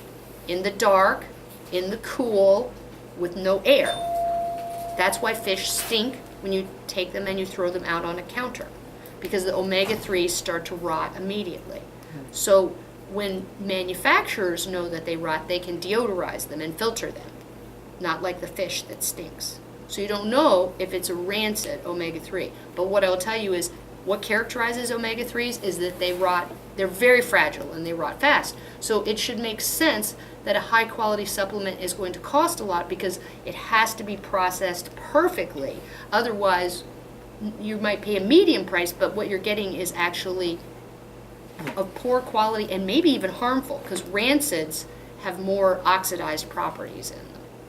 And then, and then I tell people it's like, it was all very expensive. I can't eat wild salmon. I'm like, well, you could eat sardines. They're dirt cheap and really good. Like, I don't like sardines. And I'm like, well, learn to like them. That's like the best savings you could ever have. Even if you smash them up and stick them in something else, they're so cheap. You just don't want them in the vegetable seed oil. So olive oil or tomato sauce or brine or something, because sometimes they pack them in soybean or sunflower oil, and that undoes all the good, because that's just a whole bunch of omega-6s. But sardines are really inexpensive, and because they are the fish that are eating the seaweed directly, which is where the high omega-3 is, in the grass, under the water where it's far from sun, they have a very high concentration, and the salmon is eating those fish. So they cost more because they're eating them. And if you get farm salmon, which is more reasonably priced but still expensive, they eat corn. So you are completely wasting your money if it's not wild caught salmon. But people go, oh, salmon's great for you. Not if the salmon isn't eating fish. Fish that ate seaweed, not fish that eat corn too. Because the corn just keeps going up the food chain. You can't put something back in, just like the breast milk being the gold standard is. You're never going to add it back in. You just keep losing it. So you want to get as close to the source as you can and say, what did they eat? That's why eggs are also a great value from the farmer's market, where you know that someone has those eggs are not just the words cage-free, which means that they just can put them in this big house with a little teeny tiny door that a chicken will not go from the dark into this blinding sunlight without any other chicken. So they pass. That's cage-free. But they never walked outside, and they certainly never ate anything but their corn soybean diet. So you want a chicken that eats bugs and flax, and it's like they convert all that for us. So if the chicken is eating worms and bugs and stuff, those have little brains in them. So their eggs, which is to make a new brain, has all those brain building nutrients in it, because that's what the chicken ate and gifted us. If we took good care of them and raised them in a stress-free life where they won't have to worry about being eaten by wild animals, we can provide for them, and then they provide for us. It's a trade-off, but they have to be raised humanely. And then they give us a better product too. That should be what the base of agriculture What is. kind of chicken egg is that? Is that an organic chicken egg? Well, the organic would mean that they're not fed any pesticides, so that's good. The ones that say omega-3, the omega-3s added, when they give those omega-3s to us, they're like flaxseed and things, we can only, they're only 1% bioavailable to us. So 100 pounds of us, we can only use 1. So it's a big waste of money. But the chicken can use seeds, because chickens are supposed to eat seeds. They convert it into a form in the egg that's got better omega-3 for us. So the very best form of eggs, the word used right now is called pastured. But the best thing to do is to just go around and say, where do your eggs come from? And if they come from a place where it's getting easier and easier to do this, because people are raising chickens all over, is like, what does your chicken eat? Are they living in one of those wire things where you just roll it over the grass and they're out pecking out, eating different grass and buds, the seeds, and those things are going to give you the best quality egg. And the whites are worthless. I know that. That's the toilet. Yeah, usually bodybuilders and everything these days are like, oh, get rid of the yellow, get rid of the yolk, and just eat the white. And it's Yeah. like, well, you're getting rid of all the nutrients. You're getting that rid are- of the part that would build a brain. And of course you have to get rid of toxins, because it has to stay in the egg during the whole growing of a chicken. And that goes into the white part. So it's a form of protein, but it's, very basic and doesn't add anything. The yolk is where the expensive good things, if you spent a lot of money on your egg, all the whites are all the same. The yolks, some of them are a lot better than others. Same for grass-fed beef, which is extremely expensive. The only the muscle part of it, the lean part, exactly the same. The fat is where all the nutrients are stored, and the lack of the bad stuff. So you don't want to waste one drop of that. You render it down like we used to with the bacon fat, make a master fat in your refrigerator with your coconut, any kind of the good fats, you put that in, because they're very stable and they will maintain all those nutrients. But I watch people do this, and of course it's so easy to cut the fat off because it's not inflamed. So the fat's in this rim that's all around it, and they spend all this money and then they cut the fat off. And I was like, oh my God, that was the only thing that you paid for. Can I have that? And the butter is the same way. So butter, I'm from, as I said, I spent a lot of time in Ireland. I love Kerrygold butter. In Love Ireland, that butter. We eat them. the reason it tastes so good is because those cows eat grass. Yeah. And grass is full of all these many nutrients. So the fats have all these different melting points and things like that, and it's just delicious. So grass-fed butter tastes better, and it's also much better for you too. Because it has all those fat-soluble vitamins. Now, one more thing I'd like to add in case someone doesn't ask this is that you have to have fat to get the nutrients out of your food. So when you're asking for supplements and things like that, is if you're eating your salad or your vegetables, if you eat them with no fat, then they do not get absorbed at all. The fat is the carrier that takes it, knocks on the door to go through the intestinal barrier. And salt is also very good, particularly colored salt, like gray salt, Celtic sea salt, Himalayan pink salt, because what happens, again, no reflection, because this is where people come to get education and things that they're looking for, but they take real salt, which tends to clump when it's wet outside. It has 83 minerals in it around, that's about the average, and they refine it just like they do flour, so it is down to instead of being about 85% sodium chloride and 15% other minerals, it's 99% sodium chloride, basically all the table salt that we have that's white, and the little slogan, when it rains it pours, because it doesn't clump. But it doesn't have any of those minerals. And those minerals, which are contaminants, which they call them, which is minerals, are all taken out, and then they're repackaged and sold to us at a very high price as mineral substitute. So that's where the magnesium is going and things like that, because we're not getting it. Iodine, a lot of these things are have really gone down in our diet. And the iodine for women that are perimenopausal or menopausal is that a huge thing for them is their thyroid has been relentlessly kind of destroyed over the course of their life by two things, which is not enough support by getting enough iodine, because the iodine has gone way down in our diet. This is so important for women of reproductive age because the brain needs iodine to grow. So we actually know that the number one form of mental retardation that was ever present in the world was something called cretinism, and in places that were far from the sea, there was all these, they look a little bit deformed, and they were mentally very compromised, and they started adding iodine to salt. We're in a goiter belt here, so there isn't iodine because we're far away from either coast. And they added it to salt because people ate salt for as long as there have been people. For a long time, that was the best way to preserve food. Refrigerators haven't been around but about 100 years. So they salted food in big casks of salt. And they're like, well, salt is bad for you. Well, sodium chloride without all the rest of it is bad for you. But we have a remarkable ability to use salt and excrete what we don't need. And we need all those micronutrients. So we want our food salty because our body doesn't learn to like 83 mineral tastes. It likes just salt, expecting that in nature it only comes packaged with everything else. So we don't have our brain, it's a forgery. Again, it tastes like salt. It's supposed to have 83 things in it, all the things I need. The other thing that's killed women with the thyroid is the soy, which is really, really, it's been sold to us as a health food. It is not a health food. The people who handle livestock and agriculture know that it has tremendous hormonal effects on animals. So it's really, really bad for women because we are like constantly needing these things. It messes with our estrogens. It messes with men too. They have more deformities in their reproductive system. So in the United States and in most countries, there's a limit to how much soy animals can be fed, because if you feed them more than that, they won't reproduce, or they will have birth anomalies. Do we have that? Do we have any labels saying we should maybe be cautious about this? No, because we live a very long time and we have complex diets, so no one's looking at this.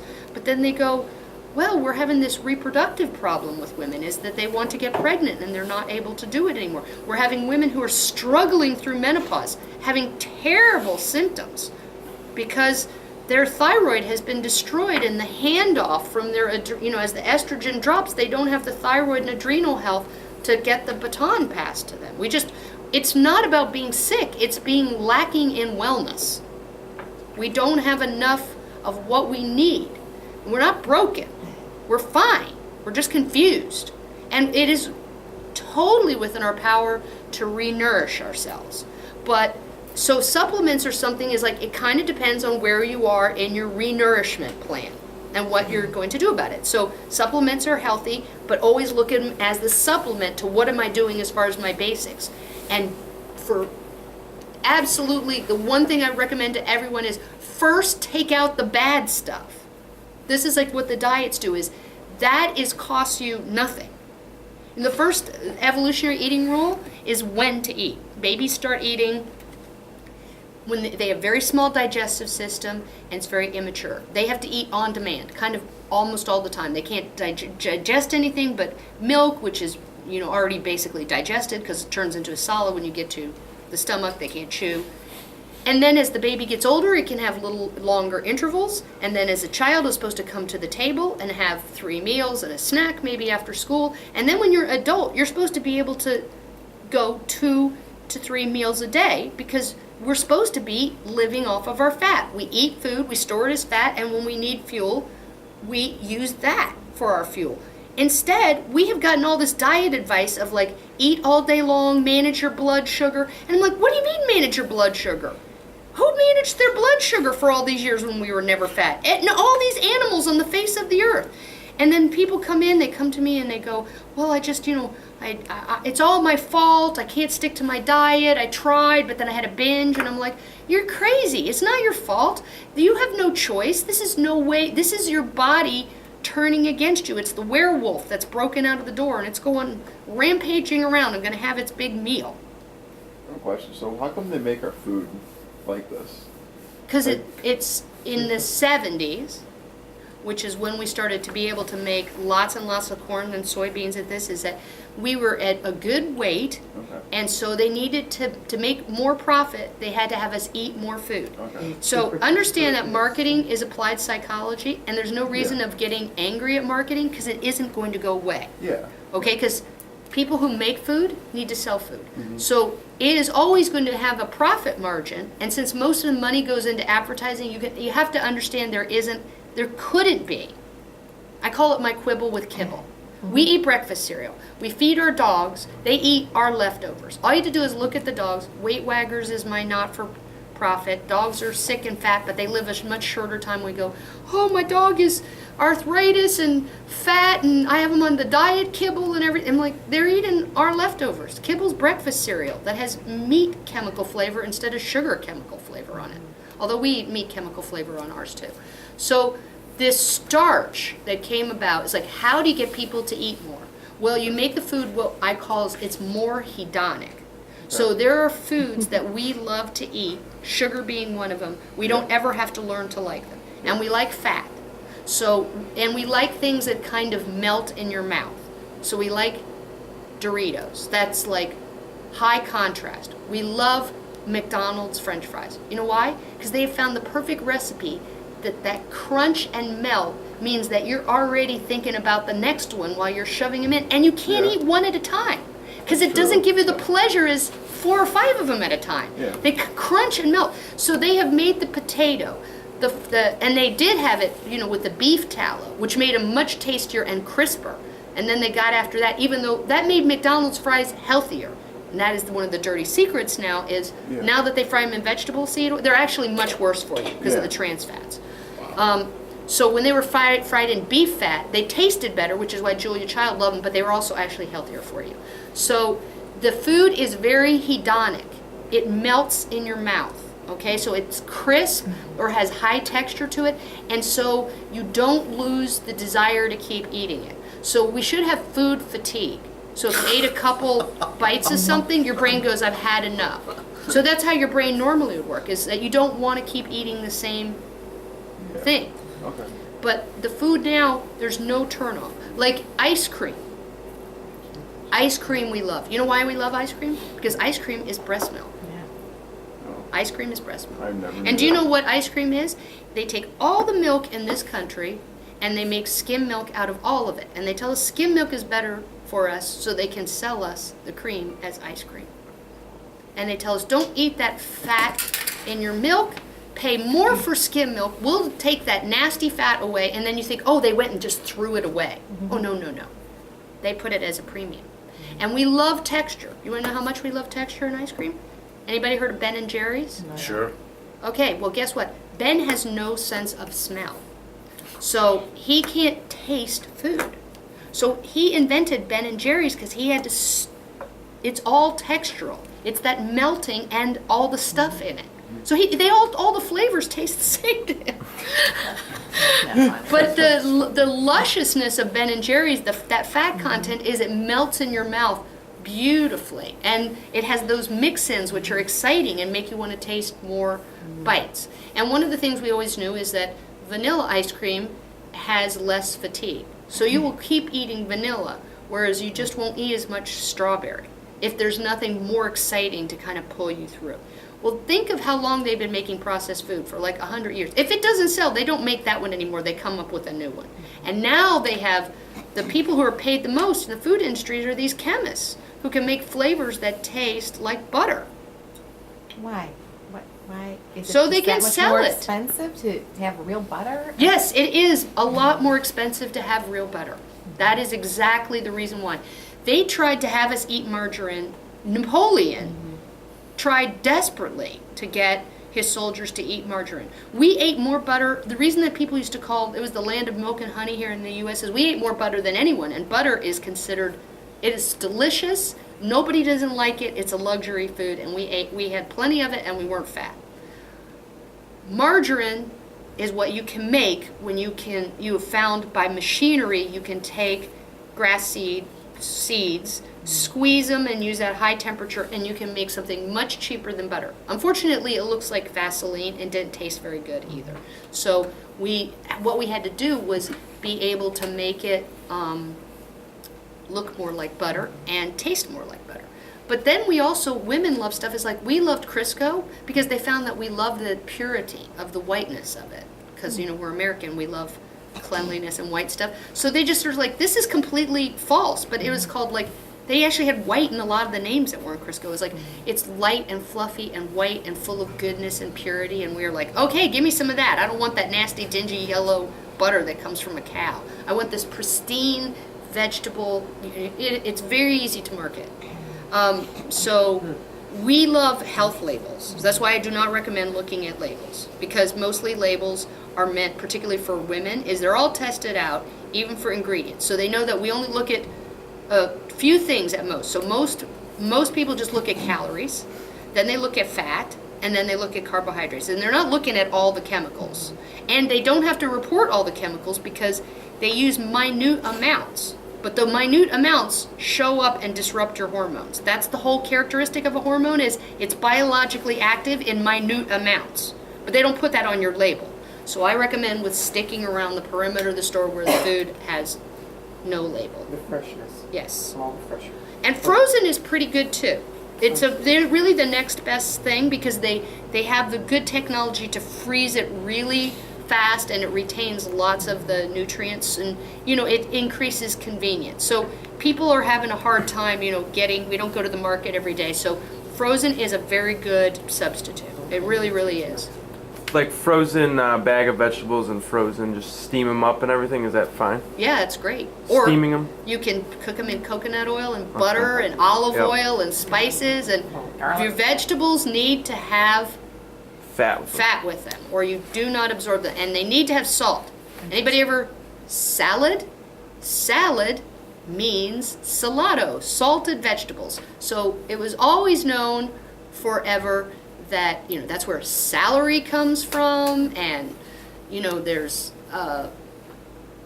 salt has been very important to humans, and it was worth its weight in salt before it was worth its weight in gold, because salt was so important to health and well-being. So salt your vegetables with good quality, fully mineralized salt to taste. It's great.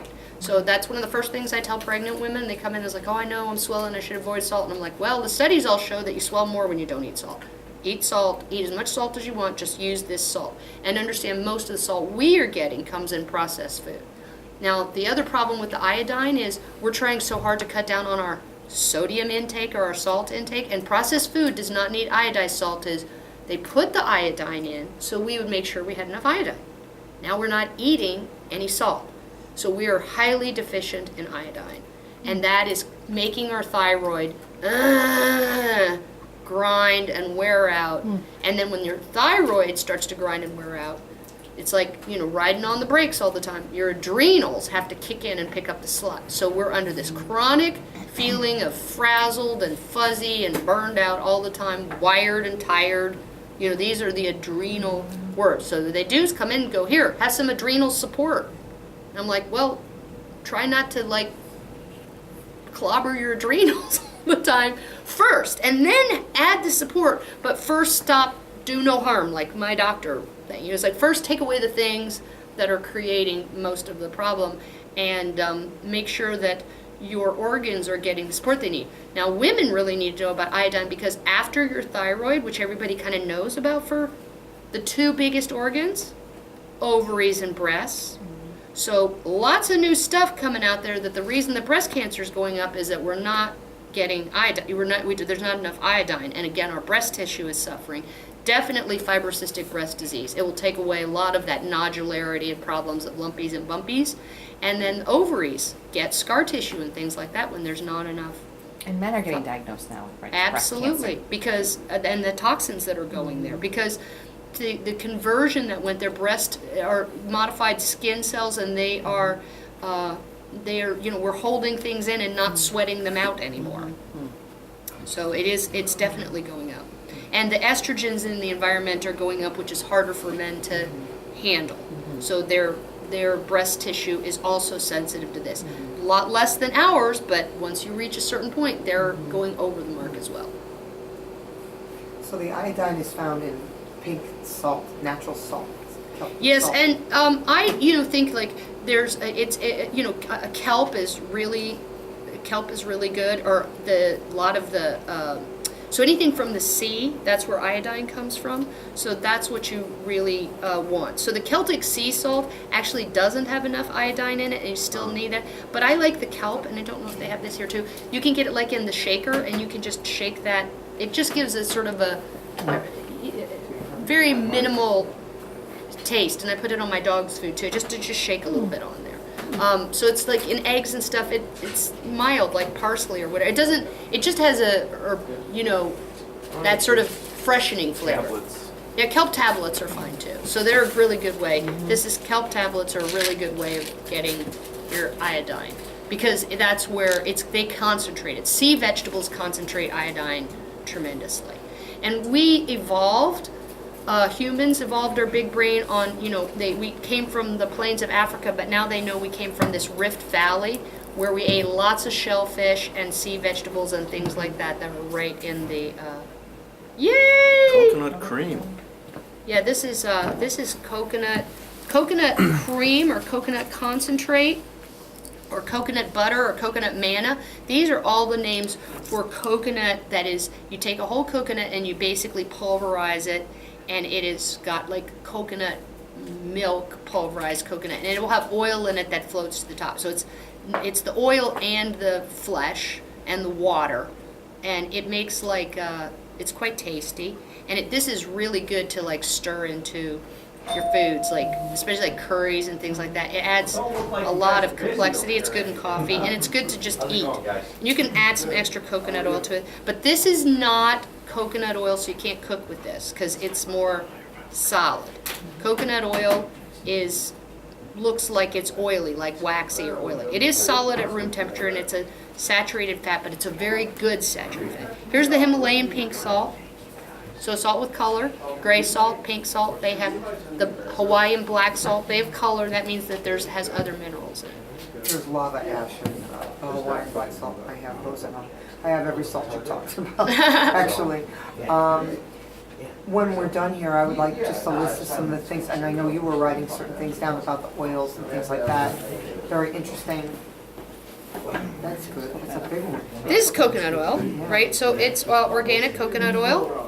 That's what you want. You want it organic because you don't want pesticides staying fats, and you would rather just avoid that. So first have it organic, and then sometimes some of them are a little bit more refined. So if you don't like the taste, you would like the more refined one because it has a very neutral taste. But some people do like the taste, and then they get the ones that taste more coconut. What do you do with people who really just can't get off sugar? They need something that's always sweet.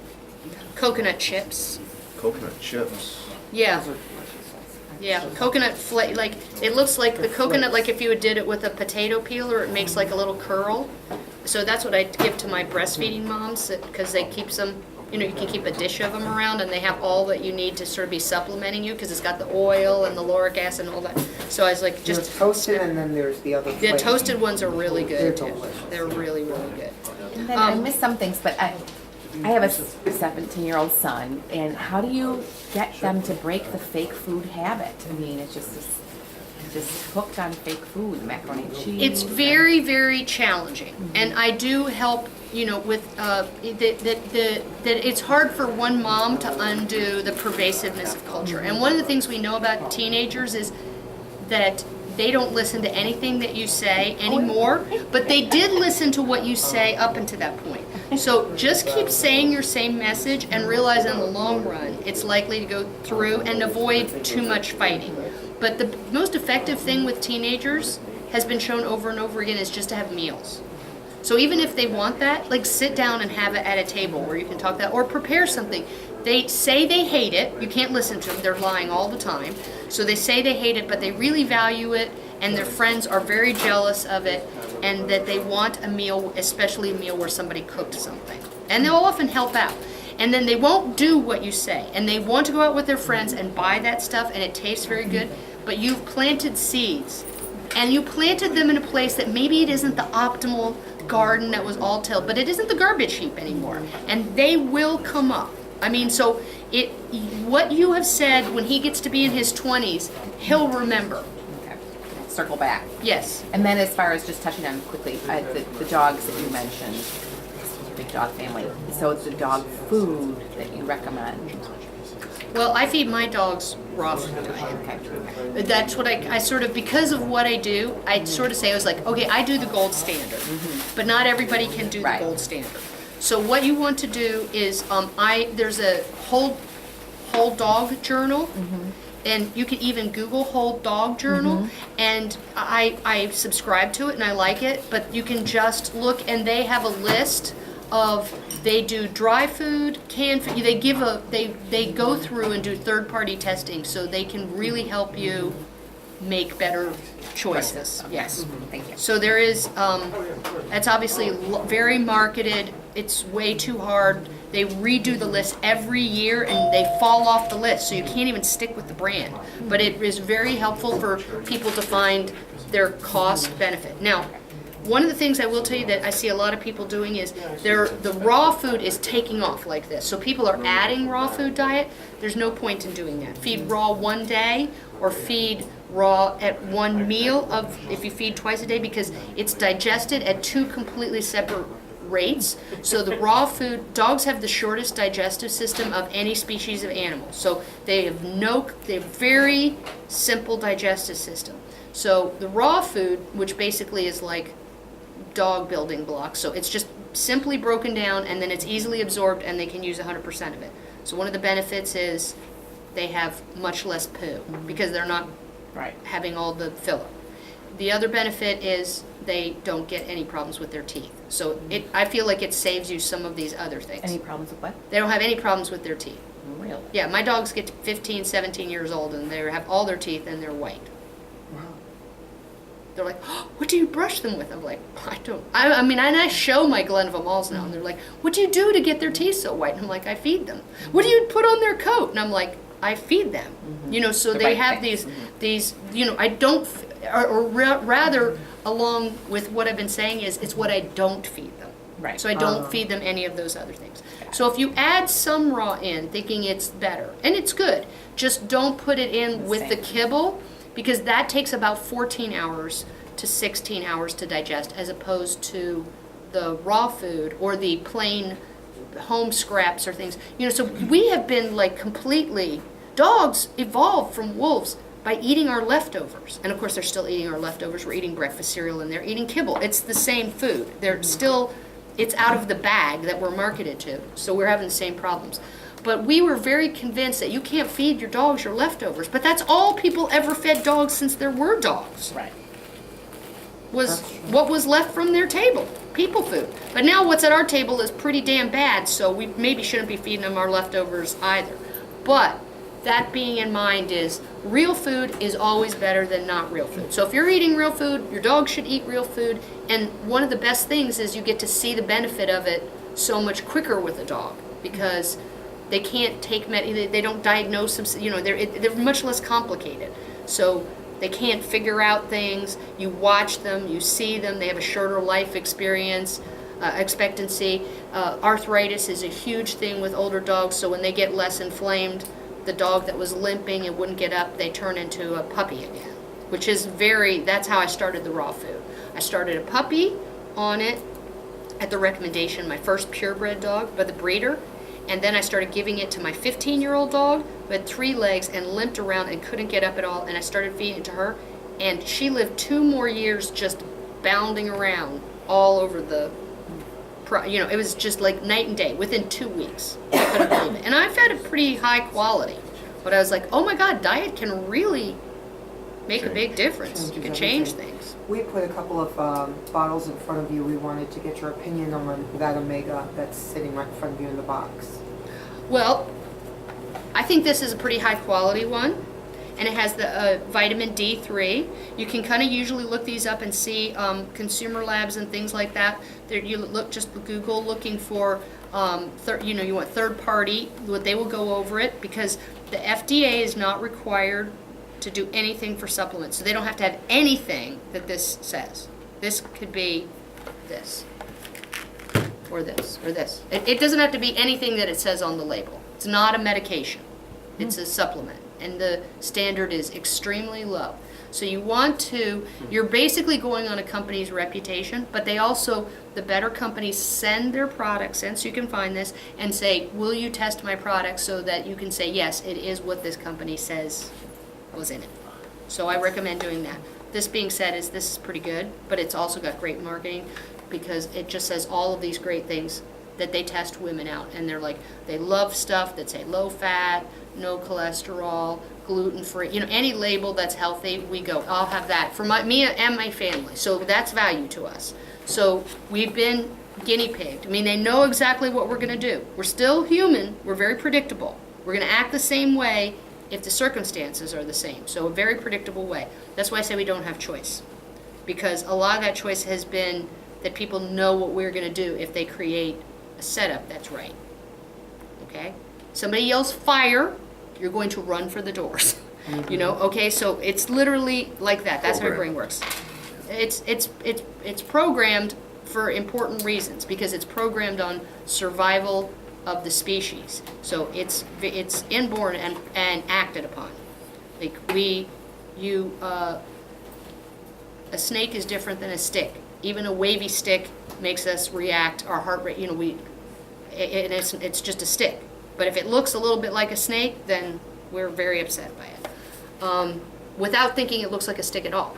A snake at all. So some of these things are inborn with environment on top of them. So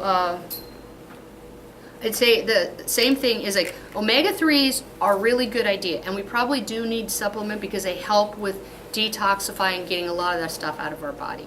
But the first thing you want to do is not have to spend so much money on these or get the best quality you can by getting those 6s down and getting your saturated fats way up, which is butter, ghee, coconut oil, avocados, good egg yolks. If you can afford it, grass-fed, but don't save every bit of that stuff, and keep that fat because it's very, very good for you. You had recommended lard. I know. Kerrygold? Kerrygold butter, palm oil. Grass-fed? Kerrygold is because it's grass-fed. Kerrygold butter is a lot more expensive than other I butter. buy it every time. But it tastes a whole lot better too, and it's It does. much better for you. Where do you So buy I it? consider it to be like You can medicine. purchase it everywhere now. Right. Yeah, It's in all the stores now. I noticed the difference. Kerrygold is really the best butter. It's got an amazing taste It as does. well, and the Right. texture is different than regular Yes, butter. it's Yeah. very, it spreads Very spreadable. beautiful, and you can keep it out. It doesn't need to be in the refrigerator, and it's just lovely. And when Irish people come to, they don't eat they're like, where is the butter? And the milk is completely different over there too. I mean, the milk, because in Ireland is the Emerald Isle. It's covered with grass, so they would have to spend money to bring in corn and soybeans to feed animals. They have grass, so actually McDonald's is a really good choice in Ireland as long as you throw the bun away, because you get grass-fed beef for the cost of McDonald's hamburger. Wow. That's right. What about Ireland? Aren't McDonald's is different in Europe compared to here? Like, don't they actually use like real food in a way? Not real. Yeah, well, but I mean, better quality, because they have GMO restrictions and things like that. Yeah. So they have a higher quality. So we take our higher quality stuff and sell it to. Okay. So one of the things people like look at GMOs and they go, oh, like 90% of the corn, 90% of the soybeans, and they're like, well, what happens with the other 8%? And I'm like, oh, we sell that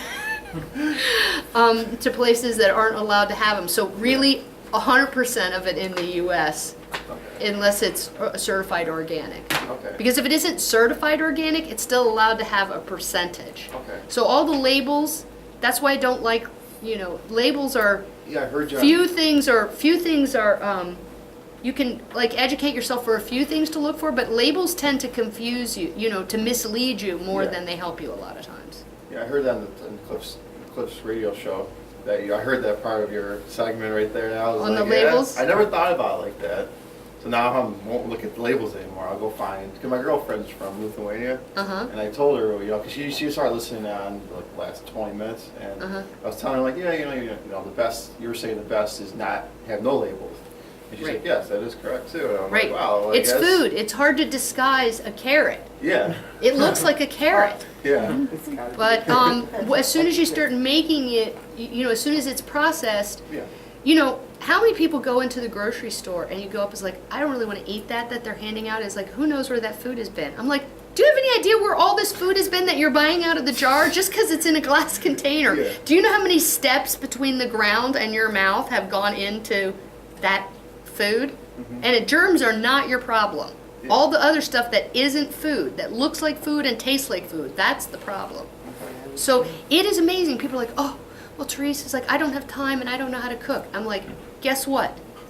Fat, salt, food, amazing combination.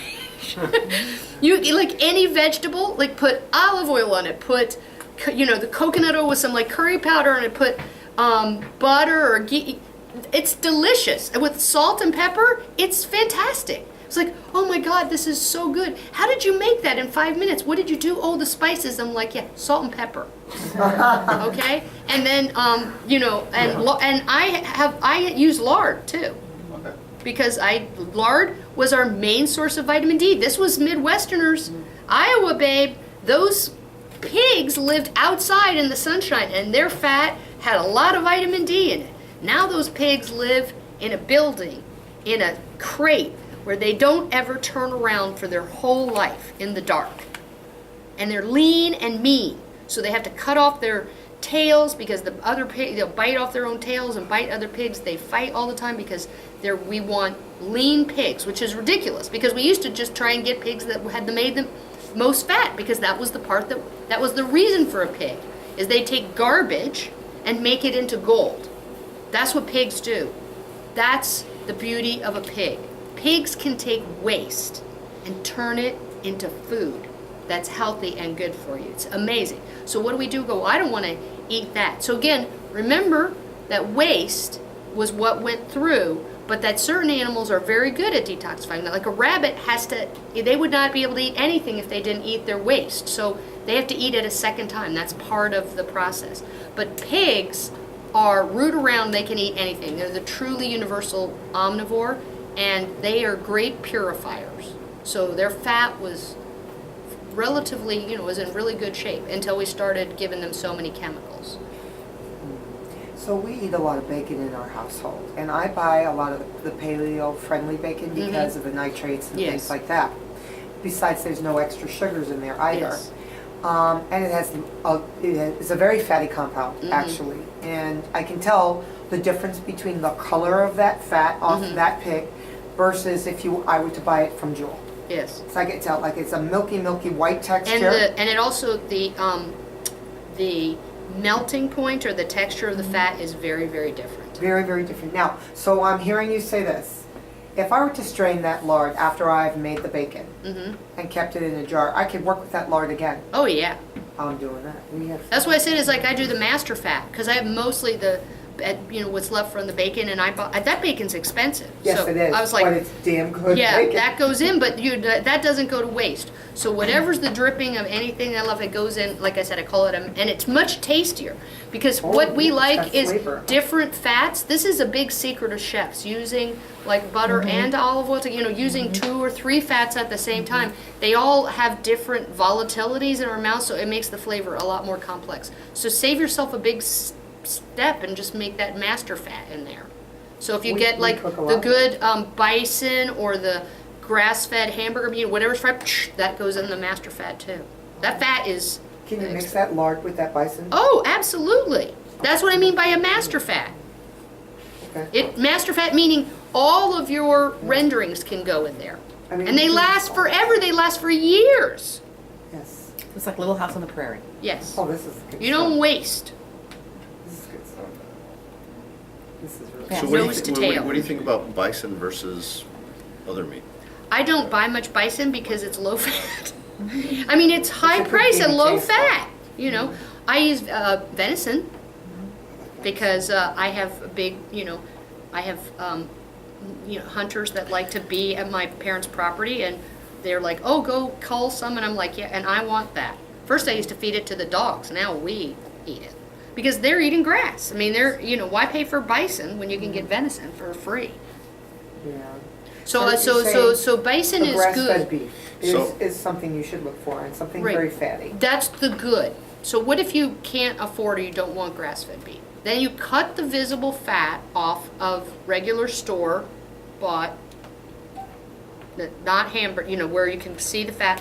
Cut that off, or the pork chops or whatever that's not natural diet, then you add olive oil or butter, more fat back on it. What do you think of this, Cliff? Because this is contrary to other. Well, I was taught. And the fat, Yeah. like you just pour the fat on. Just like, in Italy, Well- that's the olive oil. Just pour it all over. Here's the question I have for you, which would probably, some people walked in a little bit later, but you kind of stood up and you said that you were like 30 pounds overweight, and then because of a lot of things in your, and then you said, but then, then you wrote this book. And then No. No? No, I actually wrote the book. I knew these things, and I did all the things wrong. That's what I'm trying to say. I'm a human being, Right. okay? And I had a bad time in my life, and I was stressed out, and I was drinking too much wine. As I went home, I'd visit my dad every day. I wasn't working. I was taking care of him, and I would get home like 3 in the afternoon, and I would crack open that bottle of wine and have a glass, and then the wine disinhibited my appetite, and I'd just like be nibbling and noshing like for hours and hours on end, doing exactly what I said. Then I'd be at the hospital, and I would be tired, and I wouldn't, be making my food, and I would eat whatever was available in the cafeteria then, and then I eat candy some of the time too, because I'd be upset, Yeah. and I didn't care. But then you got back to knowing what you know. Right, and then people said, well, what was the diet you went on? So what I'm trying to say is, when it came time, all I had to do was stop doing the stuff that I was doing that was bad. I didn't go on a diet. And that is what everyone keeps saying is, well, I want to get a jump start and things. And I'm like, it isn't like that. You just have to stop gaining. I was gaining. And when you stop gaining, one of the things I was starting to say is that as a doctor, if someone comes into my office, if a woman comes in and she's 45 years old and she says, okay, I was really happy because I wanted to lose 20 pounds, and I did. But now I've lost almost 40 pounds, and I'm eating a lot. And I think that something might be wrong. And I'm like, yeah, something's wrong. So you shouldn't, and she's like, now I don't even feel like eating. So maybe I have no appetite. And I'm like, that means something's wrong. We have to figure out why you wouldn't want to eat, because that's something wrong. Why don't we act that way when people come in and say, I can't stop eating? They shouldn't feel that way. We have a weight regulating mechanism, just like we know how much to breathe. So if someone comes in and they say, I can't feel like I can't get my breath, I have to just keep breathing. I don't go, just stop. You don't need more air. You figure out what's making them want to overbreathe. So I call this, why are we having asthma of the appetite? You do not need to count calories to manage your weight. You have to manage hundreds of thousands of calories over the course of your lifetime. It is built into us to know how to do it. So we need to find out what's confusing our body so we don't need to, and then we need to stop making people feel bad because they feel like it's their fault because they ate. I'm a bad person. Maybe I should go back to my personal trainer, but it was costing me thousands of dollars, and as soon as I stop, I'm back at the same size again. And then they come in and this, skinny 20-year-old with six-pack abs, gives me a lecture about, weighing my food. It's true. I work in a health spa. It's everything you said is absolutely true. And I'm like, they hear have the an way you eating talk to disorder, them. which is by the way, is the most likely way you are to die if you're a young woman after, are very high up there on the list. Is a what? They have an eating disorder. And then we're holding them up as the paragon.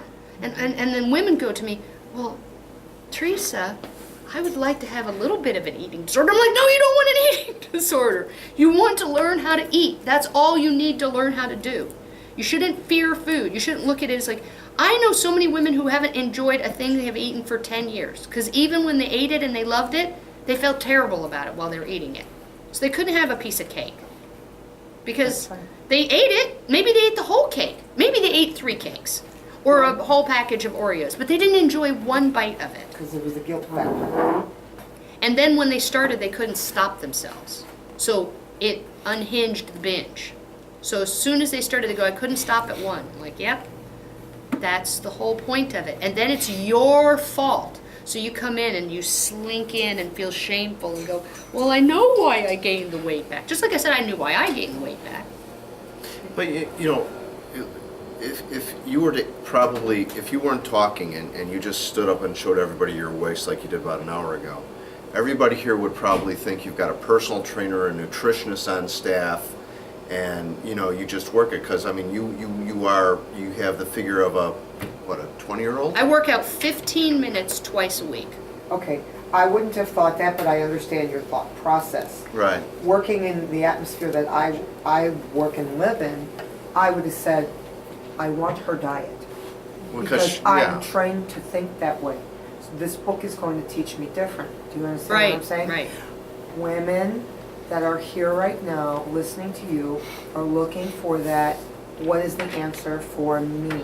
Right. Because everything that I'm doing and everything that I hear these people tell people is exactly wrong. Wrong. It's exactly wrong. It's training for gaining. What they're doing is putting them in fat storage mode and then saying, you have to restrict now that you're in fat storage mode. So while you're totally hungry and have no energy whatsoever, they go, you need me for motivation. Well, why do you need someone for motivation? Because you have no energy whatsoever, because your body is going, oh my God, the Holocaust is here. We have to conserve every calorie. You will have no energy. And what do you do at the office? You don't move. And what we know is that most of the weight you burn isn't from what you do in the gym. It's when you're sitting. And we don't just sit, we sit still. Like, we burn less calories watching TV than you do not watching TV and sitting there, because at least your mind is working a little more. And I'm not kidding. I mean, they evaluate this. And so we're working, women are out at the workforce. We were used to like doing stuff, running around, taking care of kids, doing housework and things, somewhat physical. Now we're sitting at a desk, computer, but when we sit, we don't even move. You can take videos, like you can put the shots and you can superimpose them. And that's your brain saying, don't waste even a single calorie. You see that little button below that says subscribe? Well, click it if you like my video.